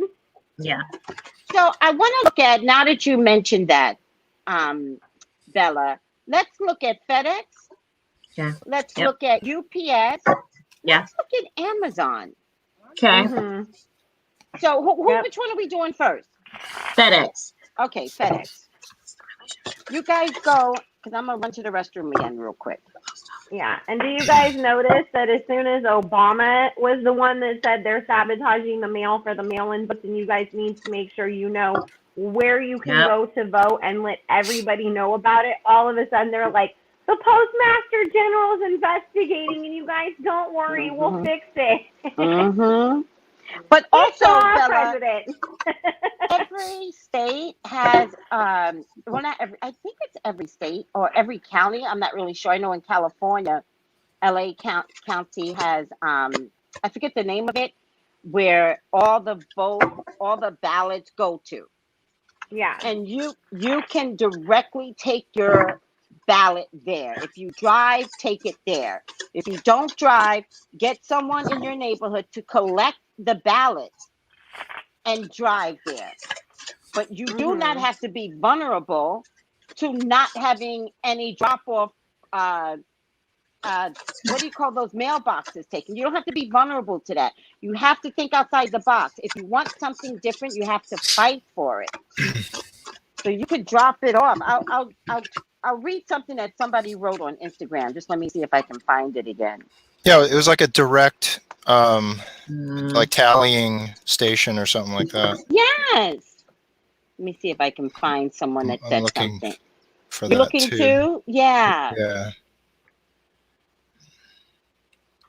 And we've got to start posting, like helping each other. You know, my fear is older people. Yeah. Same. I love them, but that's my fear. I'm still pulling cards, so if you want to. Okay. They're saying Elizabeth Warren started the charge to start the investigation. Yeah. That's because she's going to get some job when Biden gets in. They're already showing who the people are going to have jobs. Yep. Yeah. Yeah, I just think it's funny, like how... I'm wondering if I read the whole Kamala thing wrong. I'm wondering if she was chosen like back in April, and then Biden slipped up and said, he was going to consider hiring a woman of color. I'm wondering if she was already chosen. She wasn't. They put them through the freaking races to pick the VP picks. I was reading it on Apple News this morning. They said that they literally made them interview with a panel of 15 lawyers and former judges to see, can you handle the debate? And they told them, what is the worst thing you think that they're going to use against you? And can you handle people bringing that up over and over and over again? Yeah. And they said that he was basically making sure you're not going to crack, you're not going to break, because we're dealing with a monster who's going to throw everything they can at us. That breaks all the rules. It was tough, and they said she was the only one that was left standing. Bunch of them dropped out. He had 15 candidates, and they said 10 of them dropped out. They were like, I can't handle this, and took off. Wow. Yeah, it's on Apple News. I was reading it this morning. And they can't find anything on her. No, he just said he wanted to make sure, because he's like, I don't want somebody to end up suicidal or, really depressed or lose your other career that you have because the Trump administration is going to play so dirty against them. Right. And they said that this was the toughest, way of choosing a VP candidate. They said it was worse than, them choosing, the presidential candidates, all the research and everything that they put them through to make sure that they could handle it. Mm-hmm. Well, I think that she was hiding in plain sight. Yep. Yeah. All right. Triple F bomb. They're a good match actually, because he's a conservative liberal, and everybody thinks that he's too soft sometimes. But since she can be Biden, and since she can be very tough, they balance each other out. But see, that's the Libra part of it, working together. Yeah. Yep. Okay, so Bella, do you want to start? Well, they definitely, the USPS definitely is being sabotaged and needs some help. Yeah. They're gonna try, FedEx is gonna try their hardest to help them. But then I get the 8 of Swords, the Emperor, and the 3 of Swords. Somebody's gonna come in and put an end to that and say, no, you can't. It has to go through the post office, which is probably Trump, because you guys, like I said last time, he can't use the Russians the way he did the last time, so he's got to play every little game in the book that he can, and he's decided that the post office is the way to do it this time. And so he's going to try to say shit like it's unconstitutional because FedEx isn't a government program, so that he can stop them from coming in and saving it. But let's be clear about something. Most people don't know that the post office is privatized. It is contracted by the government. So maybe I think what I'm hearing is you have to be contracted by the government. But most people don't realize the post office is private. Yeah. Mm-hmm. And I believe they're going to come up with that loophole. I do believe that. Mm-hmm. What did you get, Bella? You got the 2 of Swords and the 3 of Swords? I got the Ace of Swords, the Emperor. Well, I got the 8 of Pentacles, the Ace of Wands, the Ace of Swords, the Emperor, and the 3 of Swords. Followed by the Tower. I got the 7 of Pentacles, the 2 of Swords, and the 10 of Swords. Yeah. So what's that, Jason? What did you get? Well, what I'm seeing is that, it's like I can see FedEx again, just kind of starting to help out, dipping their toes into it, and then where there's some kind of injunction or something that puts the stops on it, and then where they're not able to help out with that 10 of Swords, they're dead in the water. So it's like it starts oh well, let's see what we can do here, and then it's halted. Yeah. What about you, Desi? What are you getting? There's a bunch of people here that are trying to step in and help them. I got a bunch of people in my reading, like a lot. The two strongest people are, there's a air sign man here and there's a fire sign woman here in partnership next to the Six of Pentacles. That shows me that they're more than willing to step in and intervene and be generous. But I do think that every attempt that they try, they're met with resistance. And I also think that here's the thing that I'm getting though with FedEx. And I hate to say it this way, but I don't really think that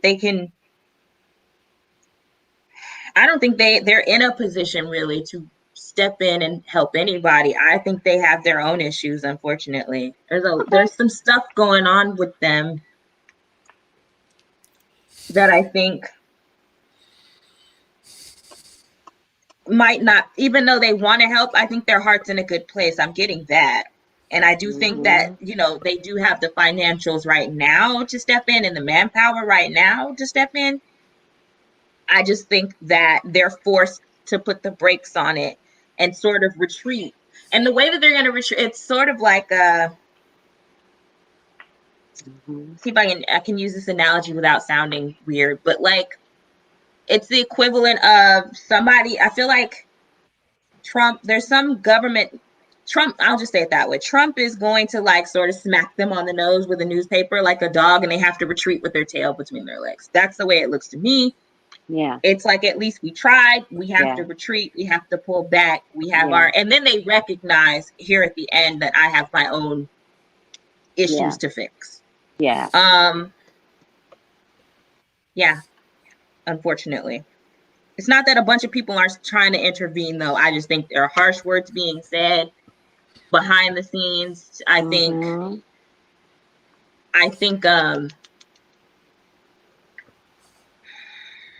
like I'm getting that Trump, okay.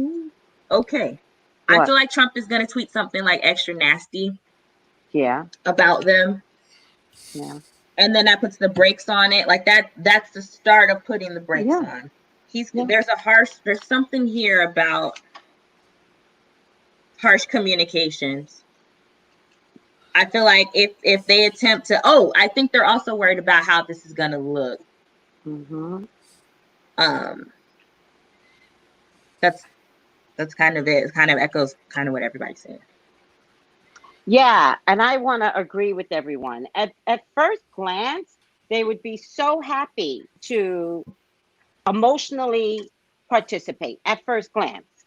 Yeah. And they also want to rise above, like not be the heroes, but just kind of like, why can't we do this, right? Yeah.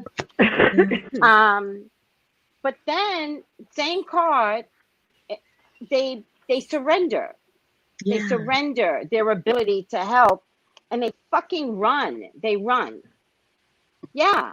And it comes down to, this is Trump. I'm going to take money from you. If you want to keep your money, you better stop. This is my hopes and fears. So as much as I think FedEx wants to be that creative space, is a creative space here, and they know they can do it, by the way. These are real business people. They even have a plan on how this can be done in all of the 50 states. Yeah.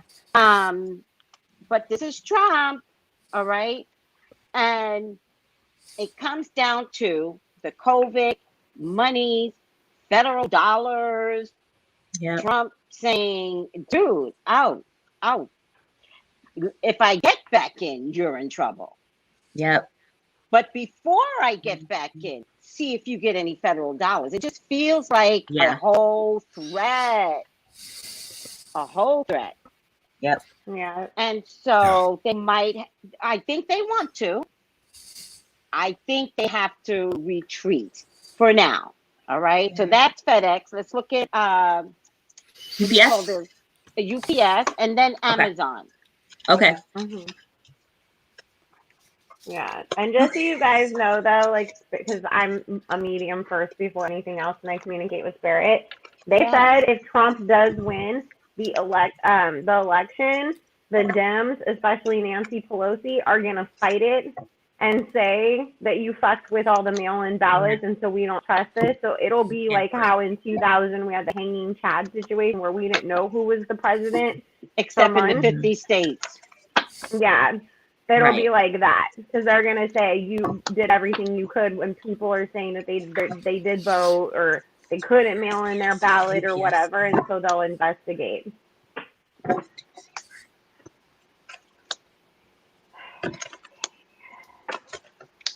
I think he loses by a landslide. Yeah. Yeah, exactly.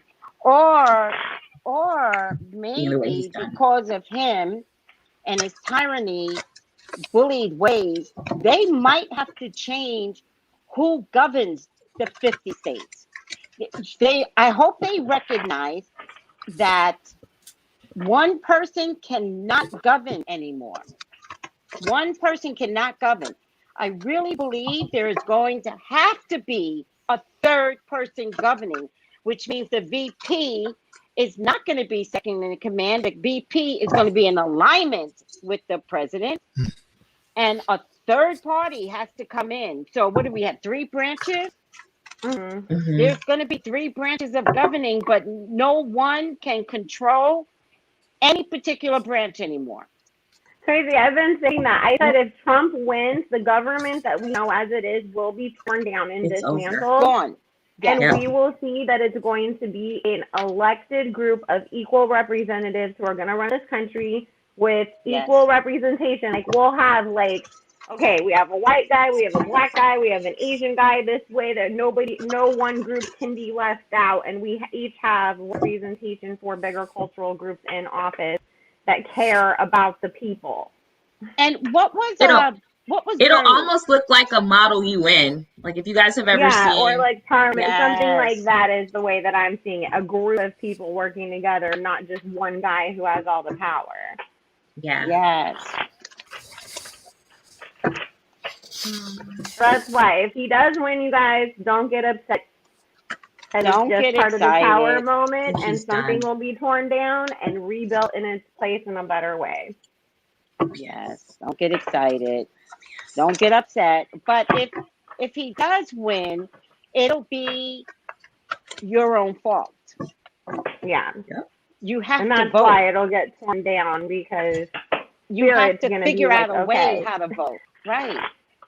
I don't care if you stand in line for 10 hours. I don't care if you have to go out your way to drop your ballot at, the vote.com place in your county. You have to vote. Yes. And you guys have to realize, too, one day of inconvenience is much better than 4 years of trash and garbage and destruction. Oh, my God. We just can't. Like, we have to stop settling for what's easiest right now and look at the bigger picture. Like, everybody as society as a whole, we got to play chess, not checkers. Yeah, it's just that big sacrifice that we make on one day.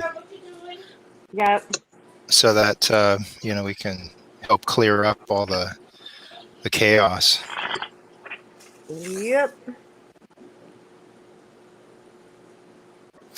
UPS looks real crazy. Sorry, you know I'm what? looking at their cards. It's funny because it's like with the FedEx, it looked a little bit more clear cut. As far as their course of action on it. Whereas with UPS, it is a little bit more, where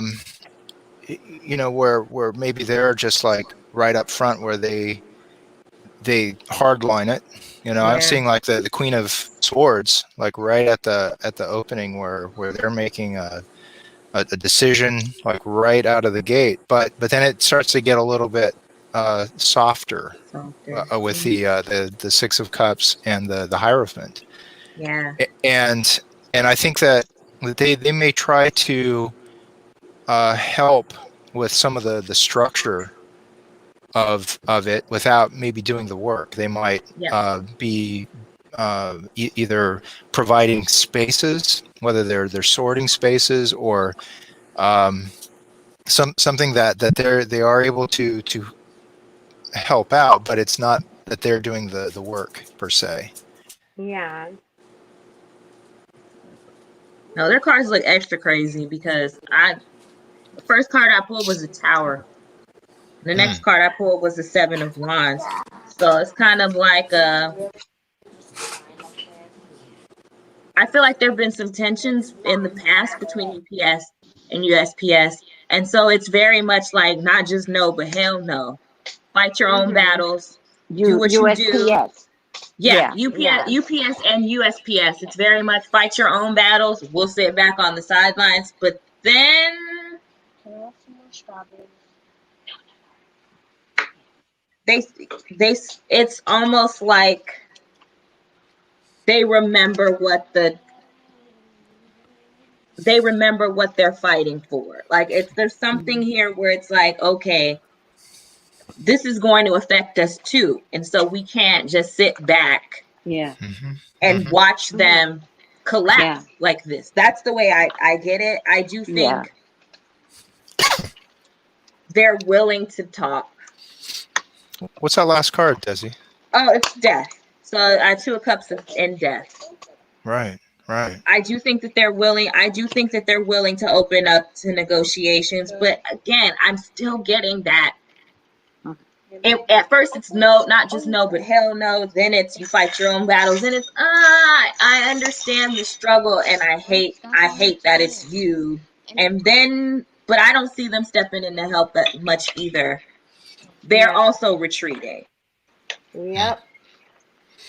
They don't want any parts of it. They don't look like they don't want any parts of it because they themselves are having issues. That's more FedEx. It's more. Yeah. There's not much that we can do. Mm-hmm. I don't think they want to be seen as a bad guy too. Yeah. And it's stressful. It's stressful on them. And sad. Yeah. Yeah, I got the same thing. It's so funny because I got the Tower card again, and I was like, what the hell? What? You know what's funny, guys? Every single time this last 2 weeks I've done any kind of reading, and I have different decks and everything, and I be switching out my decks. Every time Donald Trump is anywhere near anything, he comes up as the Emperor, and then I get freaking Tower card, and I'm like, I've never gotten a Tower card this many times in any of my readings. That just shows you how gross that man is. But I got the same thing. I got the Lover's card and the Devil card, where it's like, we don't like you, we don't want to work with you, you know, and Seven of Swords, go figure it out on your own. But then after the Hangman and the Star card, where things come to light after a period of, well, wait, let me think about this. Okay, we don't want him to be our president anymore either. Then, you know, they do step in with the Seven of Pentacles and the Nine of Cups, but still not enough. It's not enough. Like, oh, here, you can use this warehouse to store your mail that you can't sort right now. It's going to be the most minimal thing ever. It's not going to be like, oh, we'll make your deliveries, we'll sort anything for you. It literally will be like, you can use the corner over there to put your stuff if you need to put it down somewhere. Like, that's it. They're not coming through in the way that they should. It also feels like a retreat to me. However, I do get that if a legal situation arises out of this, I do see them standing with USPS from a legal standpoint. I don't know what that means, but it's like, we'll step in on your behalf, like we stand with you legally. I don't know what that means. I know what it means. Okay. Yeah. So UPS, I believe, it makes sense now. So UPS is designed to take regular mail. When you go to corporate, when you work in corporate and you have those machines, half the times we're giving it to UPS, not USPS. We're giving it to UPS. Yeah, we're giving it to UPS. Okay. So they're designed to take regular mail. I don't know what that means either, right? So I get you. They're designed to take regular mail. They could be the game changer. They could be. And it could come from the government. Thank you. Is there going to be conflict? Yes. And will they get threatened very much like FedEx? Yes. All right. But the government, now look at my deck here. The government is pointing to money. So the government's going to say, look, dude, come on. We don't have to make a big announcement about this, but we need your help. And so I feel like, and I got the Queen of Pentacles, I got the Wheel of Fortune, which one could mean money or two could be the game changer, right? Yeah. But I feel like they're going to have to maybe lie to Trump, right? No, we're not getting involved. And then maybe secretly get involved. So this is, light information, unknown information, but kind of like have some secret, like there's just going to be something out there where they could possibly participate in collecting this stuff, because they do have something that's allowable as, Wheel of Fortune, that's allowable. So whereas FedEx doesn't. So FedEx doesn't have the capability in terms of governmental mail. And is there a difference? And UPS has the combination of both. I believe. That's what I think I'm getting. I also think there's something here, because this fire sign woman showed up in both FedEx and UPS. So I feel like she's the common denominator in getting all of this handled. There's a fire sign woman here, and I think she's got to be involved with USPS some way, because she shows up in both. And so she shows up when I pull more cards next to the Six of Pentacles, which is, I think you're right, UPS being more generous toward them. There's something about, sorry, we can't help you, which is the heartbreak and maybe the Nine of Swords. But then when I pulled the cards, it's like, okay, we're gonna be generous and like assist you. But what's interesting is when I pulled more cards as you were talking, this King of, I don't pull reversals. I don't. Right. My deck is all turned up right. But this King shows up in reverse. This King of Swords shows up in reverse. What does that mean now? This is a guy that's pissed off. I feel like this is Trump pissed that that UPS is going to sort of maneuver their way into this when at first they weren't. But this is an angry king, right? Anytime this is a madman, essentially. Not a madman like psychotic, but well, might be. But like this is somebody who's very, very, very angry. And showing up next to the Six of Pentacles and his Queen of Wands, and then showing up, he shows up next to the Page of Swords too. This is an angry child, right? This might be Trump tweeting out threats, dragging UPS up and down the timeline. And then after that, my final card was victory. So I feel like UPS could come through for them. Not in a big way. I'm not getting this giant triumphant victory, but they could come through for them in a way that is shocking, because I don't think Trump expects it. I don't think that his expectation is once they hit that initial no, he thinks it's over and done with. It's not. It's not over. Whatever generosity UPS chooses to extend to USPS is really, really, really going to piss Trump off. And there's going to be a flurry of, and I feel like, but here's the crazy part. I feel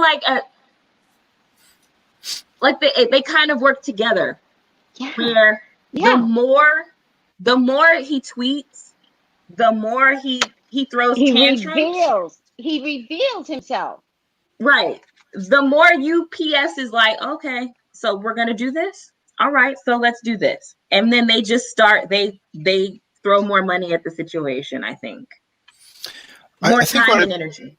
I think what I'm seeing with the Hierophant too, as like kind of the third card is that what it is that they do, what they end up doing, that it does fall within kind of a legal bound, so that like an election is not like thrown out because of perceived impropriety. I think that what they do is within their legal limits. Yeah. That's a really good point, Jason. Yeah. And I just pulled 3 more cards and I get victory. I get victory. Yeah. Yeah. And somehow UPS is in the middle of it. It's not something they want to be in the middle of. Yeah. Let's be clear about that. Yeah. FedEx, absolutely not. And I'm wondering if Amazon now cannot be either. Because Amazon contracted with the UPS, not that vice versa. UPS didn't contract with Amazon. So I'm wondering if the corporations can't, but UPS, somehow or another, there's an entity that's intertwined there. Yeah, but they're like the reluctant big brother, right? Not 1984 big brother, but like the reluctant, sibling that steps in is like, okay, well, if they're bullying you, fine.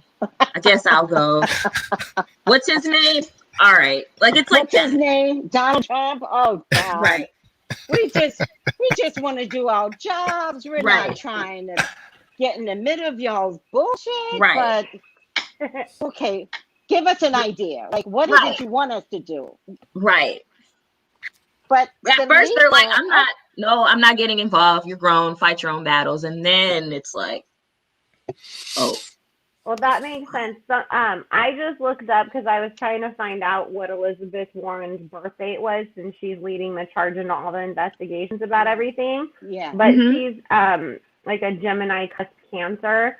But it said that she just ordered another investigation because DeJoy, who runs the USPS from the top, he invested and bought a bunch of stock in UPS and Amazon. So that makes sense, because I kept getting that UPS is very hesitant to connect to the USPS because they don't want dirt to come out and them to be involved in it too. So that makes a lot of sense as well. Is that Joy guy the one that President Trump just hired to be the head of this thing? Yep. Yeah. Somehow he brought stocks in Amazon and USPS? I'm just telling you, this is a mess. And she said that this is, because it's like, oh, now the UPS is going down, and you go invest all this money into their competitors and everything. Like, isn't that a conflict of interest? It's corruption. Sugar and Spice has stated that they are protesting here in DC today in front of LaJoy's home. Ooh. There you go. And people, that's really important. Like, you have the power. Speak up. Protest. Go to the White House. Protest. Don't allow this man to be a Putin and a tyranny. Don't, we've got to speak up. We have to do better. And a thief. And a liar. Everything. He wasn't supposed to be president, people. That's a period. Yes, he was. Spiritually, he was. Yes. But okay. You're right. Spiritually, he was. Yes. Yeah. Ow, my spirit. He was supposed to be for a while, at least. He doesn't have to be forever, though. No. That's the thing. Exactly.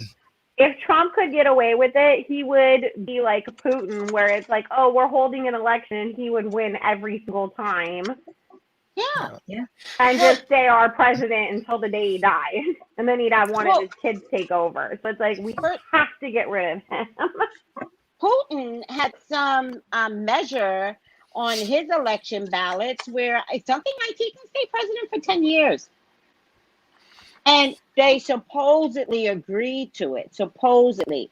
But I do want to offer up, guys, there are weird explosions happening all over the world now. First it was Lebanon, then Russia had an explosion. Explosions are signs of corruption. Yeah.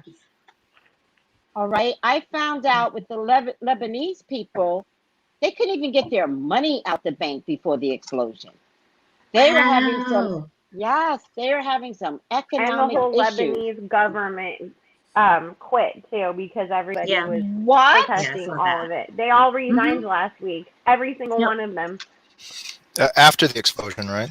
After the Yeah, because explosion. people were Yeah. fighting Yeah. against them because of all the corruption. And then when everybody started talking about, okay, well, we couldn't get our money, and what are you going to do about this? Every single last person that worked for the Lebanese government quit. They have no government right now. I love that. I love that, Bella, should be because and now no one saw this coming, right? It was some weird explosion because they were hiding things. Like, how do you hide that much explosions around residential areas? It was the port, but you have residents around. Okay, it doesn't really matter. They exploded, but Putin had a weird gas explosion. Once again, we're gonna hear, and we have to text each other. If you hear something, I'll send it over to you. There's going to be little weird things coming out because yet it's another explosion. And I think America had their own explosion. Wasn't there something Iraq here? did too. Yeah. Yeah, I just saw it yesterday on Instagram because somebody was saying in 3 days in 6 countries there was 6 separate explosions. That's what I'm Crazy. trying to say. All of that is spiritual. So, listen. Yeah, because none of them were anybody setting a bomb off. It was all, a fireworks factory that had plutonium in it and somebody was welding and a spark set it off. Or, somebody's gas meter blew up. It's like, what? Like, but they've all been huge and they've been in residential areas and it's just been completely crazy and out of nowhere. Yeah. Listen, I've been telling everyone when the COVID came and took all those lives throughout the world, it left a gaping hole in the sky, which allowed all the ancestors, all the spiritual guys that's been wanting to come down here and show themselves anyway, all the feisty archangels, like they, the gaping hole created the ability for everyone to jump through that hole from heaven, while the other, it's a long line getting to heaven, by the way. It's a long line. It's not a good time to die, people. It's a long line. So let's try to hold off 10 years because the line is that long. Baltimore, too. Yeah, that lady's house exploded the gas meter in the house. Yeah. Triple F-bomb said that. Yeah, I forgot about that one. Yeah. But I think the explosions are all spiritual, people. It's all spiritual. You know what they are, Tracy? Archangel Michael and Chongo. I believe that. I'm with you. I believe that. Like, they're like, I love that. They're like, blow this shit up. The Orisas, the Loas, the Archangels, they all work together. They're all separate entities, but they all work together. Yes, don't get it twisted. Don't think that just because you only venerate the saints, that the Orisas aren't best friends with the saints and help them out too. They've all come together. The ancestors have awoken. I've been saying this. We've all been saying it. The spiritual war, as above, so below. We're going to see more natural disasters because the spirits are fighting and they're so powerful. That's just their energy. No idea. It cannot be contained within this space on Earth. But if they have to come here, the Earth can't handle it. So that's why we're going to have earthquakes, we're going to have floods, we're going to have explosions. Because it's the spirits we're going to have earthquakes in North Carolina. Yep. Yep. What's so funny? They all are. Is that what's so funny is that it's true. I think the war's already been won on the other side. I just think they're bringing it down here. They're bringing it here. Yeah, it's already been won on over there. Yeah. Oya is talking to us. Well, she's thunder and lightning, so she has to be here as well. Yeah. Jason, what did you get? Or did I miss it? Because I went to go charge up my phone. I think you missed it, but I got where because we're talking about UPS, right? Yes. I had gotten like a firm decision with the Queen of Swords, like right at the start, saying no, we're gonna not look to help, but then where they soften that, where they provide like a little bit of assistance, but where they're not doing the actual work, they're just providing either machinery or whatever. Kind of sneaky, yeah. But like, but the Hierophant is kind of that last. It looks like they want to be seen as being helpful, being the good guy, the ones who are above, the any kind of problems, with the mail service. They want to be seen as like, no, we're good, and we're going to help, but not where they're actually we help. Exactly. They want to be seen in that high form. But again, how they help, it looks like they want to be on the right side of the law, and where they just kind of keep it above board and all, so that there's not any room for questioning it afterwards. Yeah. I really believe that if UPS comes in and does what they need to do, I think there's going to be a promise of financial security. Yep. For them, their employees, like there's going to be some extra stuff, offered up to them, because they absolutely would have been the heroes. But I just feel like it has to be done in a way where it's not obvious. I think they're going to let Trump blah, blah, blah, blah, blah. Yeah. And they're going to be working behind the scenes. First, I think convincing them. And then in the end, they're going to, like you said, that Hierophant. It's about tradition. It's about this has to get done. Like, what is that? All right. Last one, Amazon. Yes, let's look at the Zon. The Zon? What? Yep, you the know Zon. what I read? I read only Black folks can give a nickname to a nickname. So yeah, no, because it was like Corona, but we called it the Rona, and then we said, you got the Ro-Ro? You got like, we'll nickname the nickname. Yep. Or Miss Rona. Miss Rona. So what did you call it just now, Jesse? Oh, the Zon. The Zon. Amazon. That is such a Black thing, the Zon. And to give something 85 different nicknames, but still be talking about the same things. It's like the kids. Oh, that's Little Man. That's Bubba. And you're like, who? Jason. We talk about Jason. What? Catch up. Hey, girl, keep up. Like, okay, I'm trying. Like, I thought you were calling him Bubba. Today he's Be Nice. And we're like, who is who? One guy came up to me in my church and he was like, I barely knew him, but he was the preacher's son. And he's like, Tracy, I got something to tell you. And I was like, well, tell me, what's going on? He's like, I'm going on vacation. And I was like, have a good time. Where are you going? Like, Bahamas, Bermuda? And he looked at me with such sadness. He was like, he's like, Tracy, I'm going to jail. And I was like, well, okay. I don't know these things. Since you're going on vacation. Black folks do. We change everything up. Yep. Well, that's usually too. That started because they didn't want kids in the community to know that their dad or mom was in jail. So it was like, oh, they went on vacation. They went out of town to work. They went up the river, and then it became, the jail, right?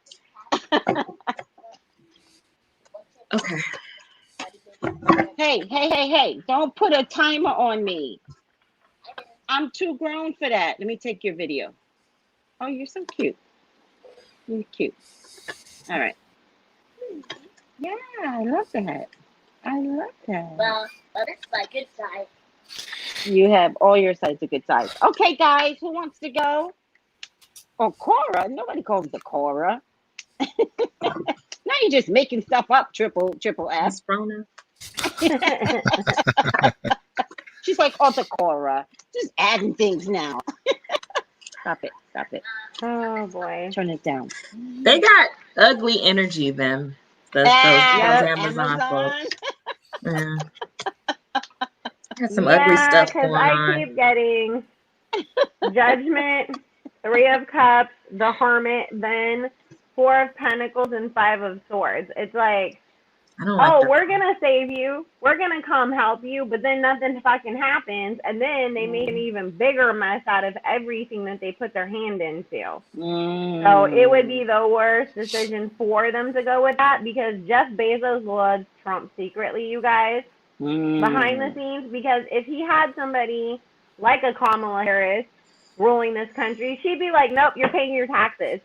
You know what? Yeah. You're going to pay taxes and everybody else in America isn't. How about Yeah. that? Yes. So that's Yeah. why he doesn't, Yeah. he's going to be in bed with Trump, because Trump lets him get away with shit, because he is the Yeah. Amazon He's not version paying of his Donald Trump. Yeah, he's not paying his taxes either. So they need I agree. So they're buddies. Yeah. So it's like, Yeah. oh, sure, I'll help. And then it's like, here, let me have all those ballots.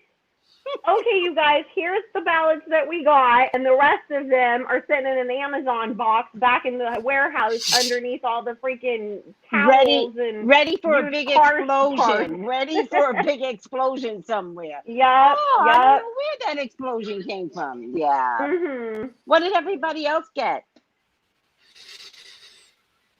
Does he? Desi, I love could her you face. She's please like, go before me? You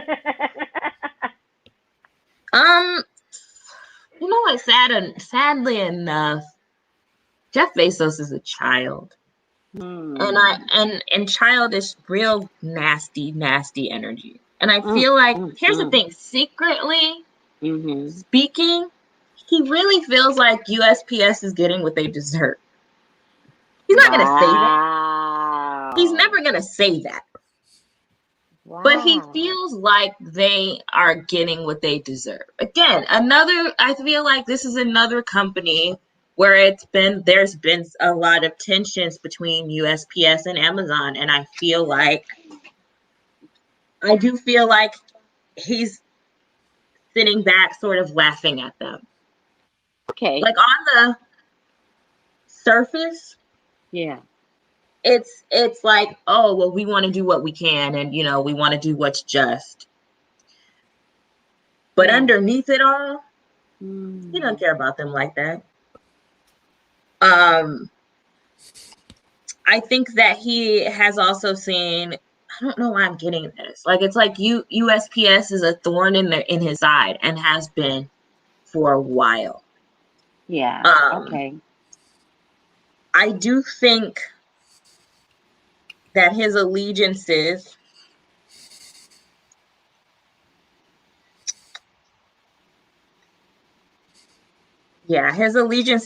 is to Trump. And his allegiance is also to the dollar, to the money. Yes. More so than anything else. Absolutely. Yeah, more so than anything else. Does it make financial sense for him to help them? No. Does he sit back and laugh at the fact that they're in a situation? Yes. Does he think that, it couldn't happen to a better group? Yes. But there's something here about him also being blocked from something. Oh. Hang on.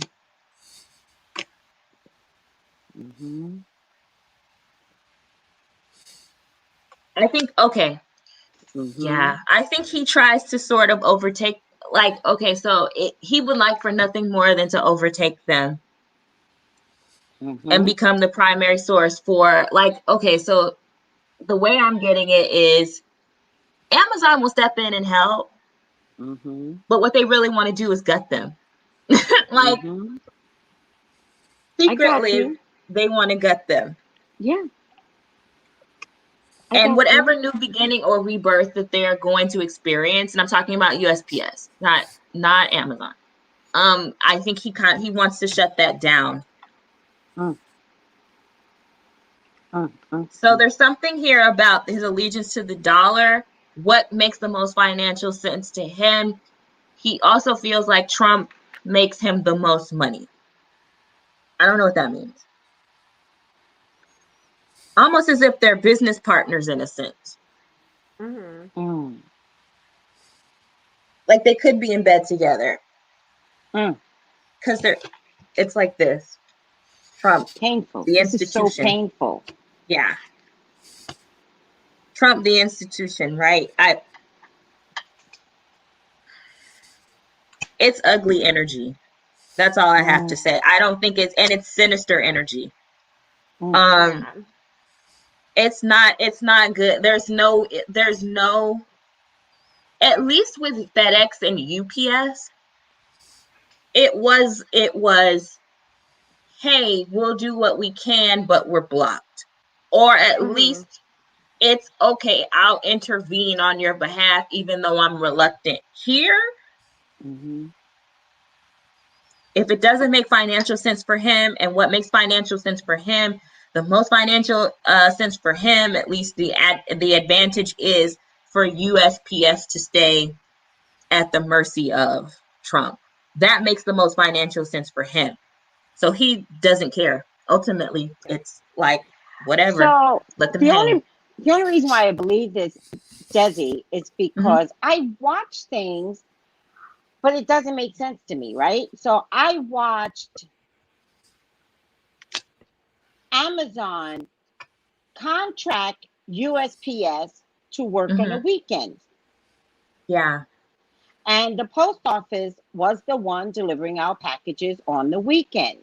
Yep.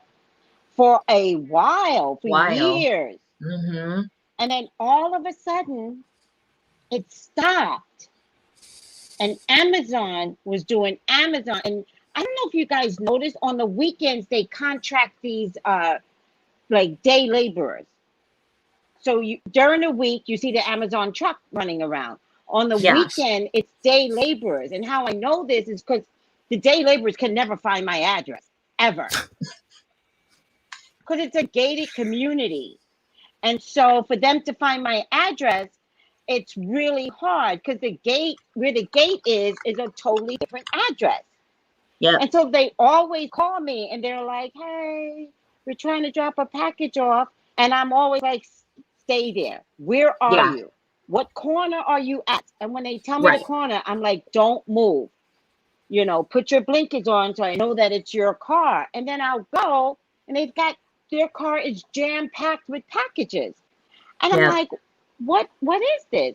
And he goes, oh, well, I've got more in this address. Can you point me to the other? Like, of course. And I was like, what is this? And they're like, oh, we work on the weekends. And I was like, oh, there you go. Not realizing that something had changed in a relationship between USPS and Amazon. Yeah. So it feels like they had a conflict from months ago. Before the COVID. And Bella, what were you saying in your spread real quick? I just want to give everybody their solo stuff. I already said mine that, you know, they would pretend like they were going to help, but they really actually don't. Yes. Because this is the thing too, you guys, that I got because I was kind of looking off to the side about like, why does Jeff Bezos like hate the post office? Yeah. And in the beginning, remember you guys that when Amazon first started getting popular, they were saying, oh, look, you know, Amazon's going to save the post office because the post office was under threat back then. But it was more that people were saying the post office would eventually become irrelevant. It wasn't going bankrupt or anything like that. They were just like, oh, well, you know, everybody's going to use the internet, so we don't need to mail letters anymore. Right. So what Spirit is saying is that he got mad because they kind of charged him the same amount that they were charging everybody else. And he felt forced to have to go, even though it's been a benefit for them, you know, to have their own delivery trucks, to be able to hire these people for the weekend and everything. He sees it as, but you made me go do this. It was your fault. You guys couldn't deliver everything because he wanted to do that, get it the same day, get it in 2 hours, and there's no way that the post office would have been able to handle that. And so he feels like they forced his hand, even though it benefited him. But like Desi said, Right. he's such an immature little child, and that's where him and Donald Trump have that same energy. The 8-year-old, you know, temper tantrum because mommy didn't let me play video games and eat cookies after school. She made me do my homework kind of energy. So it's like, even if it is something where mom's like, you're going to get a stomach ache, you know, you got to eat your dinner and then you can have one cookie and you got homework and you know it's better for you, you're still mad that you didn't get to do what you wanted. And so that's where a lot of this hatred comes from. And then when the post office did start to get overwhelmed with things and they were starting to have to farm out more of their packages to things like FedEx, UPS, and not just, you know, the post office, and they couldn't only rely on their own drivers. He got really, really mad, and so that just made it even worse. And now it's like, I don't like you guys, and I'm not going to help you unless I have to, and then I'm going to sabotage you while I do. Yeah. Guess what? If he could buy them, he would. He would. Yeah. Just so he could be like, it's just like, you know, when people used to conquer each other's lands, that's the way that he would look at it. Like, oh, remember when Persia used to, like, you know, invade Greece? I'm invading the post office. And it's also very much I'm going to use another analogy here. It's kind of weird, but it's kind of like if you've ever played like basketball or a sport, I'll say basketball, with a bunch of kids, little kids, and they're losing. And so they say, you know what? I'm going to just take my ball and go home. So nobody gets to play. That's what this is. Yes. All right, Jason, you're on the spotlight. What's going on? So the very first card that I pulled was the 10 of Pentacles. And so, I mean, talking about money, it is just about money, right? If there is an advantage to his, you know, being able to help, then if it paid off, yes, he would do it. But the second card, the devil, or the Dark Lord and the Wizard's Tarot, you know, I mean, what you've been talking about, I mean, just everyone, right, about his need for control, his need to, you know, if he could buy the post office, if he could take what, you know, they have like everything that he needs to deliver to the world, right? And he has been, you know, with the COVID, he's been benefiting so greatly, so greatly. I mean, it's like as like brick and mortars have been going down, it's like everyone, you know, it's like, hey, you know, I can get that on Amazon, you know, and it's like, it's that power. I mean, that has like definitely corrupted him. It's like the Lover's card is the third card there, and so, you know, he's playing both sides. He doesn't need to say yes or no as far as like publicly. He can just like manipulate everyone from behind the scenes. And so I don't see him like making a public commitment to helping, but he's going to do anything that is towards his advantage, because he's like that like perfect personality of like, it doesn't matter who's in the White House, you know, it doesn't matter if Trump is back in, he benefits from it, right? And you know, it's like either through the newspapers that he owns and the interest of, you know, like trashing the president, that's like brings in subscriptions, you know, I mean, that it all works to benefit him. So he's just in it for the money and the power of it. So I don't see him like like needing to have like a public face of being like a savior to the republic, you know, to the democracy. It's like, nope, he's just gonna let it fall how it falls. It doesn't benefit him, and he's gonna make money either way. Anyway. Yeah. Well, let me tell you guys, to wrap it up, I definitely get that Nancy has her back to Jeff Bezos making any of this money. Nancy's like, fuck out of here. All right. Yeah. Next to the Wheel of Fortune, because Look at he your will heart. benefit greatly. All right. This actually looks like Jeff Bezos. It just looks like him. Like you get the. It looks exactly like him.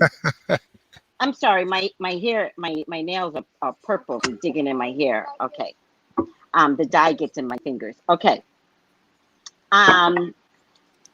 However, Nancy, even though this is about Amazon, Nancy is like, this dude has to go. Oh, yep. Like, she needs Trump. Like, how did it all go wrong? Yeah. Right? And Jeff Bezos would only create, he'll stab Nancy in the back 3-4 times over financially. Yeah. Which means in the end, it is a lose-lose for him, because if they're saying to any of these grouping of people, hey, we want to come and help out, what do you have to offer? Like, what if they're like putting in bids, right? What could you offer to get us, we'll work around the legal, but what can you offer? Jeff Bezos, I think he'll try and sell himself, and Nancy's like, fuck no, not a Jeff Bezos, not an Amazon. Yeah. See that too. Yeah, like she doesn't even want him in her house. Nope. All right.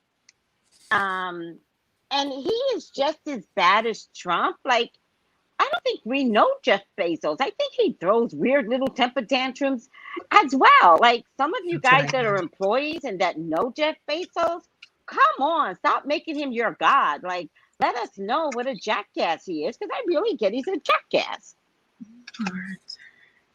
And this is something I believe Nancy knows.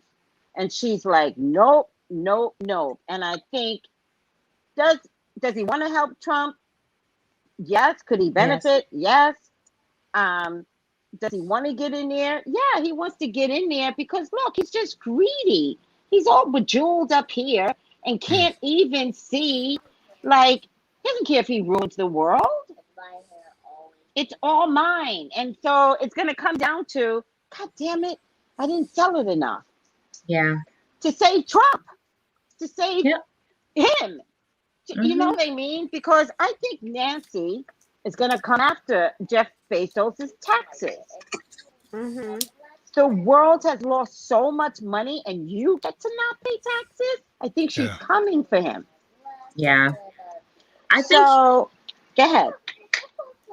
I think there might be, and I said this at the beginning, but I think I pulled another spread just to see, and I got the same cards, even though I shuffled like a million times.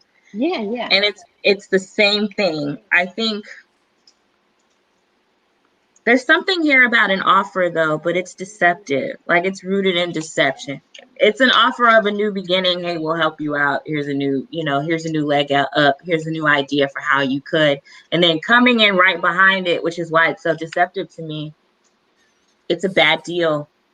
Yeah. So if he offers USPS anything, they need to understand that whatever he's offering, it's not going to benefit them in any way, period.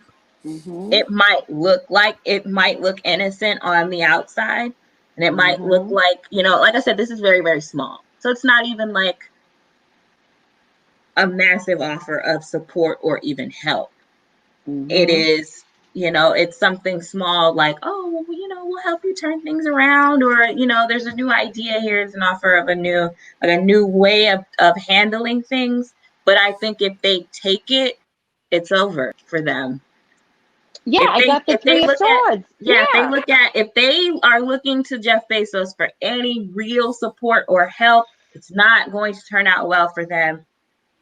I also got child energy. You got a girl. I got a boy. Just child energy. Well, no, he shows up here too. Give me.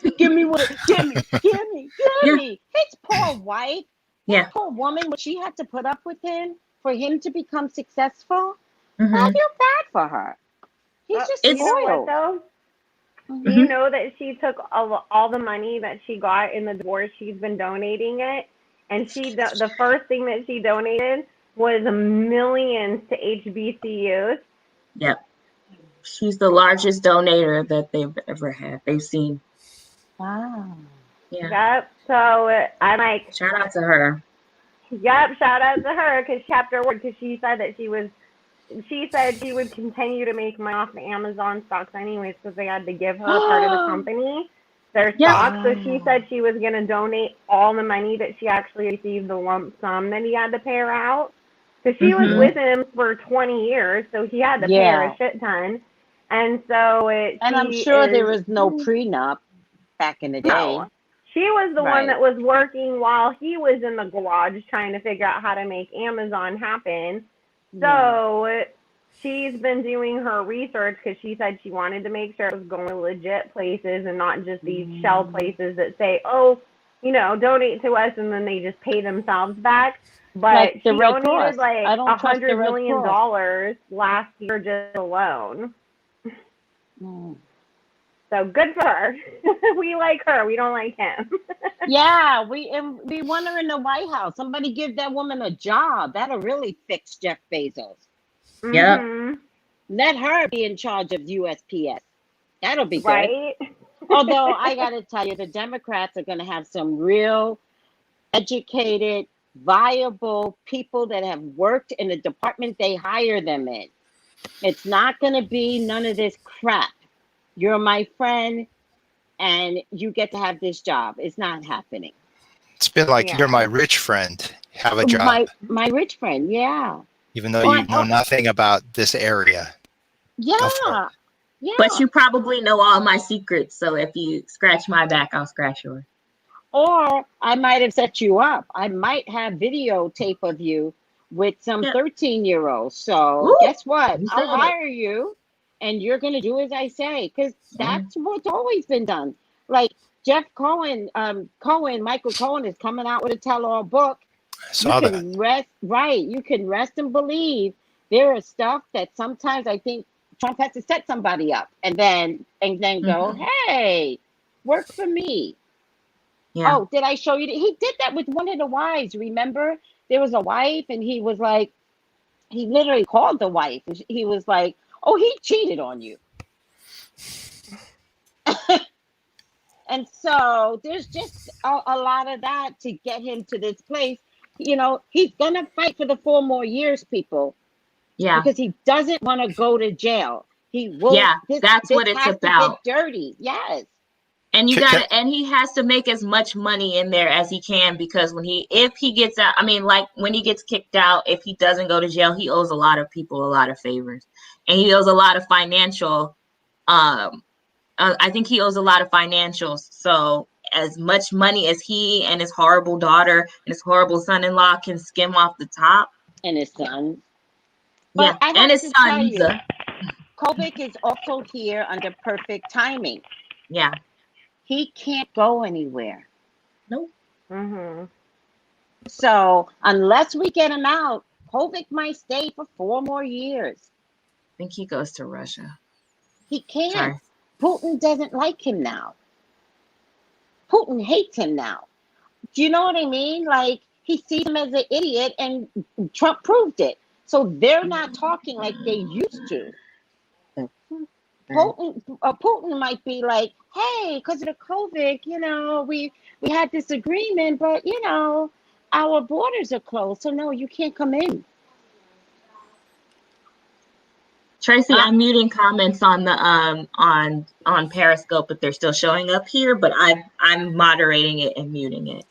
Oh, so, thank you. Reporting sweetie. and muting. Can I add one thing? As far as I pulled cards at the onset just to kind of look at why the UPS or USPS would be like tampered with, and it's like the King of Pentacles comes up, and for me that's what Trump comes up a lot of times as the King of Pentacles. I've been looking, and it's like Bella was saying that it's like either the devil or the tower, or something that has this real dark energy. Where's my phone? But the King of Pentacles, it's like the person where money, wealth, status can be on one's mind to the point of like nothing else. That's what one values, right? Midas, valuing gold, and that along with the Four of Cups and the Seven of Swords. As far as like it is an opportunity to steal the election. It is an opportunity to create enough confusion, to tap into people who are not focused enough on they may be just more focused on their daily needs as opposed to the big picture of the country and all, and where it's a way to get in there and just siphon off enough votes to be able to get a second term. Yeah. And mostly because it's like he doesn't want to go through lawsuits for the rest of his life. There's a lot. There's just a lot of money in all of this. And let's just be really clear though, like this just was coming down to the ballots and voting ballots. That's what this is really, really about. I mean, we're not trying to, do anything. We're talking about the ballots. And so have an open mind about the ballots. Please. Please. Let's stay focused on all of that. Right. Yeah. I don't think we need to get caught up in the minutia of the moment, because I think, again, I don't want us to find ourselves in a sorry repeat of what 2016 looked like, because we got caught up in minutia. Yeah, we should definitely learn our lesson from that instead of sitting there and giving up because we don't it's like, oh, I wouldn't pick either one of them. If I had my option of who I got to do or whatever. We can't do that, guys. Look at where we're at. We need people who are willing to work with the Senate, work with the House of Representatives. Yes. And so that we can fix things. Because that's the thing too. Even if you're not like, oh my God, I love Joe Biden so much, he works with other people. He's willing to listen, and he's willing to let other people take the lead when they know more than he does. And that is a very good quality in a president. Yeah. Right. And we said it, I'm saying it on the stream. Even if you dislike Joe Biden, listen, the bottom line is he's maybe got a term. He's maybe got a term, and there's somebody behind him. I hate to say it, that man is old. Well, everybody's old. You know what? There's somebody behind him. You know what we're saying, that the reason why it took so long for them to pick the vice president is because they're really picking the president. Yeah, I believe that. Me too. I believe that. But you guys, you've seen Trump. He looks like he's about to keel over at any second anyways. I would honestly think that Joe Biden would probably outlive Trump. You heard me? He's about to keel over from chlorophyll because he had the COVID. Hydrochlorophyll. He had the COVID. So why would you be taking hydrochlorophyll if you didn't have the COVID? Oh, yeah. I mean, when he was doing that one, remember, Tracy, I was messaging you about that. This was months back on Facebook when everything first happened, and he was doing that one press conference. And I said, oh, are the Big Macs finally catching up to him? And Tracy's like, he has COVID. He has COVID. Because he was, you guys, remember? Sweaty. Yes. Pale white. He literally, I thought he was going to have a heart attack on that press conference and keel over. He was struggling to get through that. And it wasn't just, oh, he was tired. Oh, he ran a mile to get there. That was somebody who literally was struggling to breathe and looked like they were extremely sick. Yeah. He had the COVID. And by the way, it was also at a time when everybody around him was getting the COVID. Yeah. Yeah. Yeah. Like, come on. So, listen, to be fair to the other side, we're not trying to bash him. Does it look like that? Yeah, but come on. I am. Fuck that dude. I was gonna say I am. Fuck him. I don't care.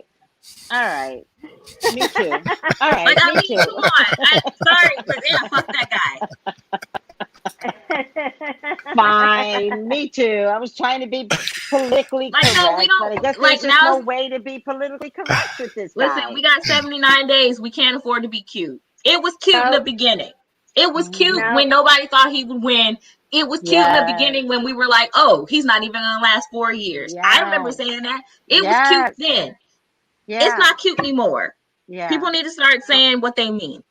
Yeah, Call a that's thing a why. thing. Like, if you feel Fuck like him. he needs to fuck off, then you need to tell everybody that he needs to fuck the fuck off. Right. We cannot be sitting here. We played nice. Right. We played nice. We tried to give the benefit of the doubt. We were like, oh, well, maybe Nancy Pelosi will fix it. Instead, nope, we need him out. It's not cute anymore. People are dying. People are suffering. Yeah. And what we're talking about too with the voting, that's a very mechanical process, as far as every vote, should be counted, and how it is, if it's by mail, if it's like, people going into a place, or if you're putting it in the mail, if you're dropping it off at a polling precinct, or a place that's going to be tallying the votes. These are all like things that should be like set up by those in where it's their job to do that, and where all that information is out there. So it is fair, so that everyone gets their say, that has a say. I mean, we want the USPS worker to do their damn jobs. That's a period. But I did look up an article. I'll send it to you guys, where UPS workers have been sounding the alarm on the company they work for. So there are employees that are like, fuck this. Right. And I'm really proud of those employees. But, it's really important. Every employee that works for the USPS, report your supervisor, because they literally have to be telling you to slow it down. Right. Yeah. Report them. And don't report them to the Postmaster General. Report them to Nancy Pelosi. Yeah. Elizabeth Warren, those people. Elizabeth Warren. Report them. Yeah. And don't do it anonymously. We don't even have time for anonymous. Just be like, listen, this is what they're doing in my section of UPS on, this street, on the corner of this street and this street. Mm-hmm. Right. Take the Twitter. Also, or like utilize your social media, help them out. Like, sound the alarm that way as well. Like, support USPS. If they don't, if these employees don't do the right thing, we have COVID. Yeah. You don't want karma to come back around. Right. You're right. And it's going to come back around where you're going to be like, you're not even going to notice that you contributed to a bigger problem. You're just going to notice your problem. Yeah. So now that you're slowing down the mail, then eventually, I promise you people, you will not have a job. Right. You're setting yourself up to not have a job. And your company is going to say, oh, it was because of COVID. Once Trump gets back in, oh, it was because of COVID. And by the way, you guys have too much information. You fired, you fired, you fired. Yeah. And then once we terminate you, we gon' figure out a way for you not to get unemployment.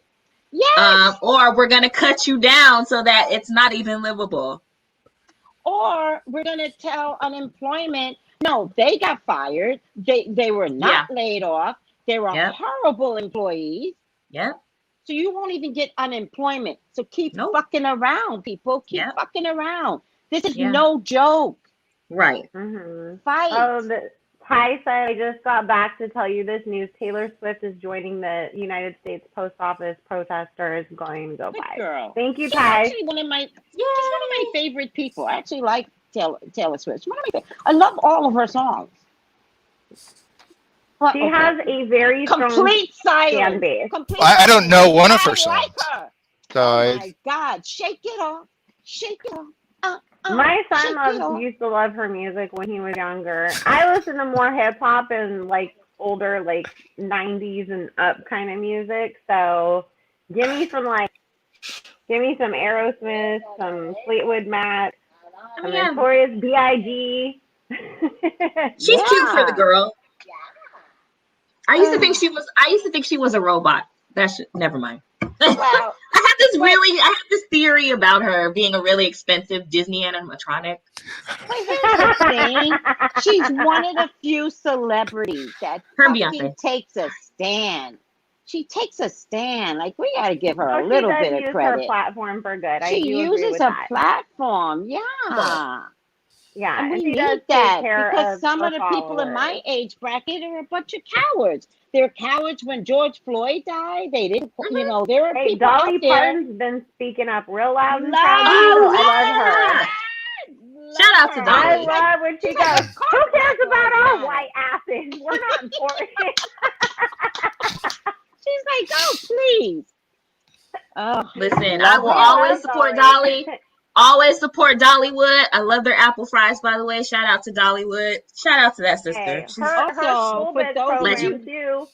You guys, if you didn't know, Dolly Parton has a program that every child up to the age of 5 in the United States, everyone is eligible. It's completely free. She will mail you a book every single month for the first 5 years of their life, and it's age appropriate. Goes based off of the age that they are. We knew about that in school. Yeah. So, yeah. Because she said that was the one thing she never had growing up because they were so poor and she loved to read. Wow.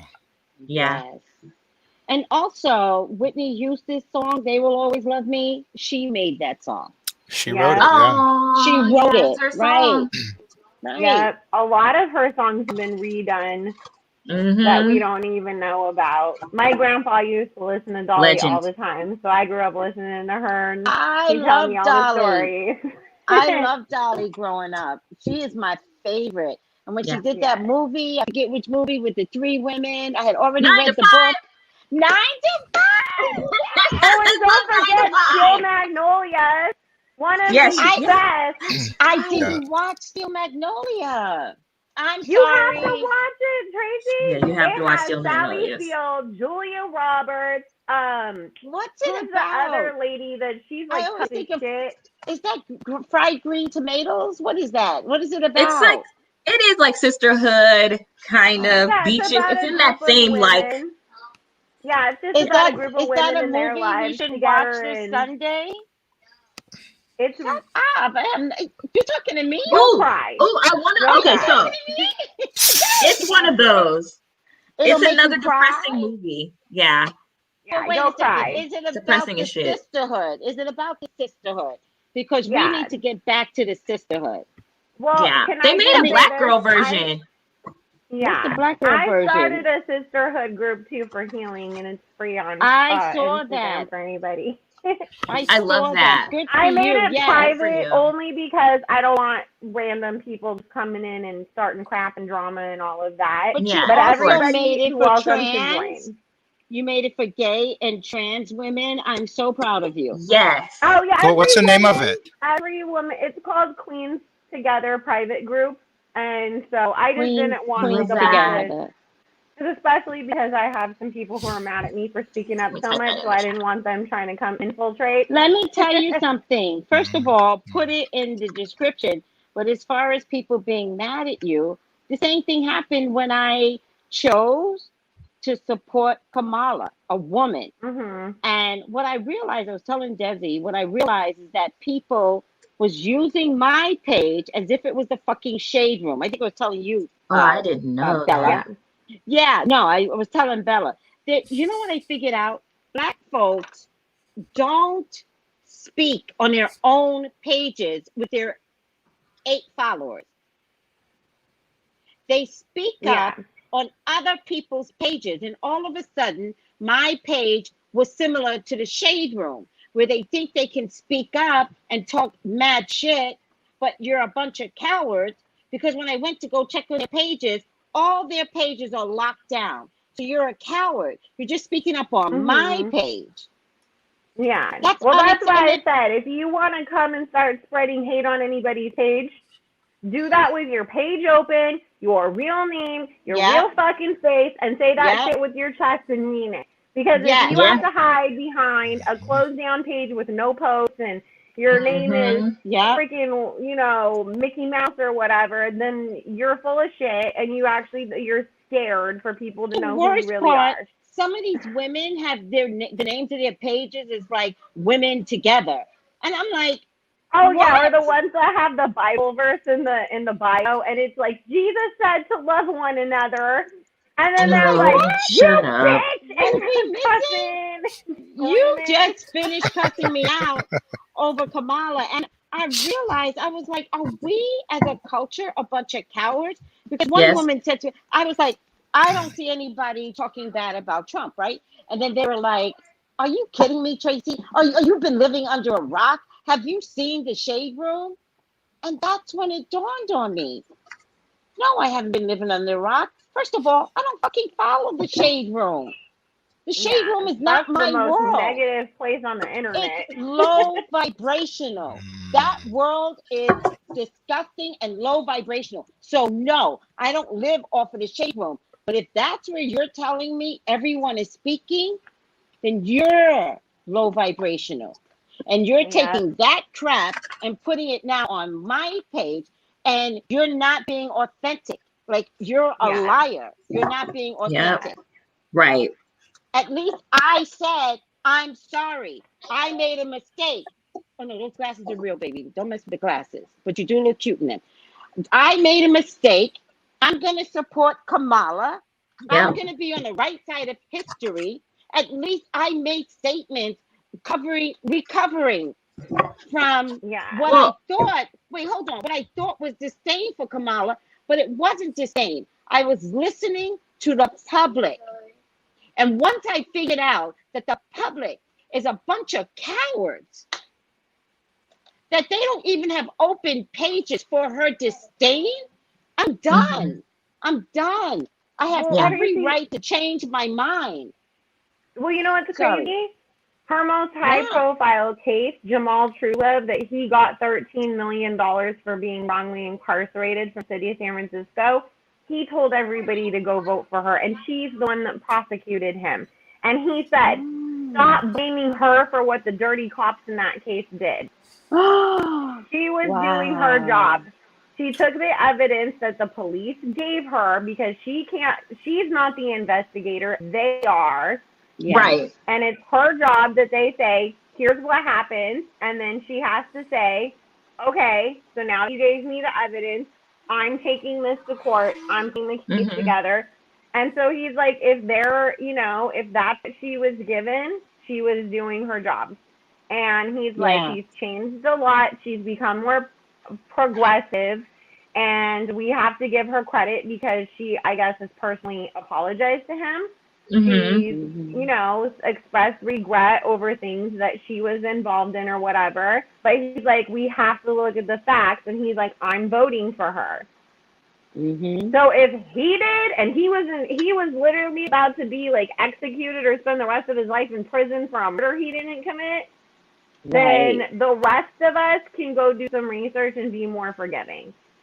Right. Yeah. Well, it's the internet, and that's what I think we're forgetting is that social media. Well, what they're forgetting, not we're forgetting. They're forgetting is that the internet. It is the internet, and it is not real life. Yeah. The internet is in the way that, and what I mean by that is it like these platforms, these social media platforms do not allow for nuanced discussion. They don't allow for nuance. They don't allow for they don't make provisions for any type of change or any type of where, I was wrong then, but now I see because I have this information. It is once you fucked up, we're going to keep repulling those tweets forever. Let's talk about that, Desi, because we're talking about a bunch of women that attacked me for changing my mind about Kamala, right? These same women will change their mind about their boyfriends, though. Right. Yep. They take their nasty boyfriends back. Right. I don't People judge don't you. change. People don't evolve. I don't judge you. It's weird. You're weird. Why can't I change my mind about Kamala? Why can't any of us be a part of a team or a group to talk to Kamala? Listen, we were afraid this happened. We don't want to see this happen again. Why can't Kamala and Biden work on a better country for us? Right. Yeah. And why importantly, if you have your issues with her, quote unquote, why aren't you willing to put those issues aside for the betterment of everybody? Yeah. Mm-hmm. And vote. Yeah, that's the thing. I mean, you guys, a lot of the stuff that people bring up about Joe Biden, oh, in 1985 when he passed this bill, well, we're in 2020. Right. Has the world not grown more? Have we not learned? Have we not? I'm sorry. I know that I've changed a lot since 1985, and I would hope that everybody else has too. Exactly. We have to give people room to grow and acknowledge it, because we don't always know everything, you guys. And we can help them change some of those laws that Biden put into place. You know, we're in a revolution. You really think Biden's going to be like, I'm going to stick to my guns? No, we're going to have conversations with Biden. We're going to be like, dude, fix this. Yeah, and trust me, Obama's You're his killing best our friend. people. You think Obama's not going to be like, hey, dude, you need to go do this? Hey, go do that. If Obama helps him go fix this, he's going to do it. Right. Yeah. I mean, I just think we have to stop. You guys, I have to say this too. I had a dream that as soon as they got in office, they ordered them to arrest the police who killed Breonna Taylor. Say what? Trump has the executive power to do that. He refuses to. I had a dream that the first thing that they did as soon as they got in office was to demand that they arrest the cops who killed Breonna. Good. They have the executive power to do so. Trump just won't do shit about it. Good. I mean, really, if Trump wants people to vote for him, then he should think about doing something like that. Can we talk about something that might be happy, like Meghan? Yes. Of course. I'm so hype about this, you guys. So there is a rumor out there that Meghan Markle, Prince Harry's lovely princess, Duchess, might be the person who is going to take over the Ellen show. And so I keep getting, you guys, that even if they have not gone to her with this yet, I keep getting that this got leaked by somebody in the Ellen production side who wants Meghan. And they're like, if I leak this and it gets out, then maybe the right calls will be made, and then it can be happening and we can make it happen. Right. I believe that. I would be so excited. She is so articulate. I would be so excited to have her come on board and really be a nice person. Not a pretend nice person. Really be a nice person. That would be a change. Yep. That would be amazing. And I just love the fact that she escaped the royals. I love the fact that she is in America.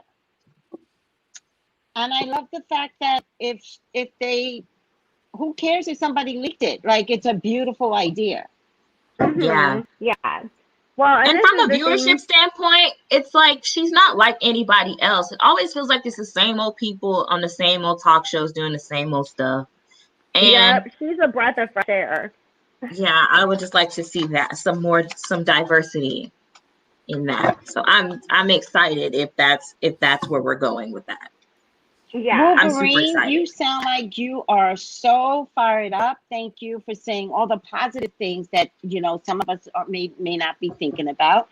Yes, and you're absolutely right. 200,000 Americans have died from the COVID. There are still kids in cages. Yep. The Muslim travel ban is still out here. Yes, he spent millions on a wall that still is not effective. It's so bad that Mexico is saying to Americans, you can't come in. Yeah. What is, like, oh my God, it's just ridiculous now. Yeah. And then Triple F Bomb said later he started a program to help decrease the incarceration and move them into rehabilitation. Very true. She also did, because they did have a huge truancy problem. She never had any parents actually locked up, you guys. That's bullshit. Because somebody went through and they pulled all the research, and I'll find it after we're done, and I'll repost it on my Instagram so you guys can see. But the guy went through and researched it. He's like, not one parent actually ever did go to jail because their kids were truant, but she kept the kids in school. Also, she decreased the amount of men who were being arrested for drugs by like 40% through that rehabilitation program and everything. So a lot of the things that, you know, we were told about her actually turned out to be the complete opposite. And that's the thing that we have to remember, you guys. The Trump presidency, just like they are the ones that tried to make it seem like Joe Biden is inappropriate with other people of an underage, because I know YouTube cuts things off, so I'm trying not to say that word. It is proven. He's not. It was proven, though, that started because somebody put together a joke video, and it was owned by somebody who ran the Trump campaign. They were putting out, look at what a predator Joe Biden is, when he was not, and he wasn't smelling kids' hair. They took that out of context, that they caught it at the right moment when he goes to hug a little kid, and it looks like he's smelling their hair because of the angle. And even if he was smelling kids' hair, who cares? What does that do? Here's the thing. It's not like he got on camera and said, grab him by the pussy, though. Right. I know. We doing that. And that little 13-year-old with the whole Epstein issue, and she claimed rape. She said rape. He paid her $16 million recently. Oh, he's paid out a lot of freaking money in settlement. Yeah. So why would you pay out $16 million if someone is saying rape? Yeah. So who's the bad person here? Right. And then you all hugged up in the pictures with Ghislaine Maxwell, and then you wish her well. Do you understand me? Weirdo. He's weird. What you say? No, I said he was all hugged up in those pictures with Ghislaine Maxwell. And, you know, and then when asked about her, goes, I wish her well. I wish her well, but, you know, Nancy Pelosi's nasty. Kamala's nasty. Every woman is nasty. Hillary's nasty. Right. Every woman is nasty except for Except for Melania and Ivanka. His head. And Ghislaine. Yeah. Okay, and that's guys. The thing. Just research everything, because so much bullshit is going to be spread. That was the point that I was making, you guys. No, Trump is going to fight dirty. He's going to fight gross. He's going to spread lies. He's going to say all kinds of stuff. He's already started with the Democrats should have looked into it because I don't think she's legally allowed to be here. Really? She's born in this country. But it's like, can you please pick something else? You're just recycling your Obama stuff now onto Kamala. So we have to really, really, really, you guys, do our due diligence in making sure that we are educating ourselves and not just believing memes on Instagram and things like that, but actually digging deep and not just jumping to make a snap decision, because that's going to be the most important thing right now. And that it's not obfuscating, that it's not clouding the mechanics of how it is that one can vote. You know, that's so true. Where it's like we get wrapped up in one more thing, outrageous thing that he says. Yes. That we're not looking into, okay, well, do we have the system to remove him? Yes, absolutely. Okay, friends. So that was the view from the other side. Thank you guys so much for joining us. We'll be back again. Same bat time, same bat channel. Thank you so much. Thank you for having me come on. And, thank you. Can I say this to Tracy? Thank you, Tracy. Lord, here we go. 1-900 Jason. You gotta make sure that you go follow Jason. His OnlyFans link will be in his bio. It's all on my new ASMR video. Isn't it pronounced Antoine? Like, why did Nah. they give it a whole pronunciation? You just Asthma. have to say the letters? No, that's it's like AMSR. Or, Yeah. is that right? ASMR. ASMR. See, Yeah. it's like See? asthma. Asthma. Yeah, I've got asthma. You gotta do one session. You got asthma. You gotta do one session ASMR. You gotta do it. I All demand right, I'll do it just for you. it. Jason, you're waiting to do that. I know. Bye, everyone. All right, friends. Thank We you love you guys. guys so much All for right. watching. Bye, friends. It's Bye-bye. beautiful. Bye.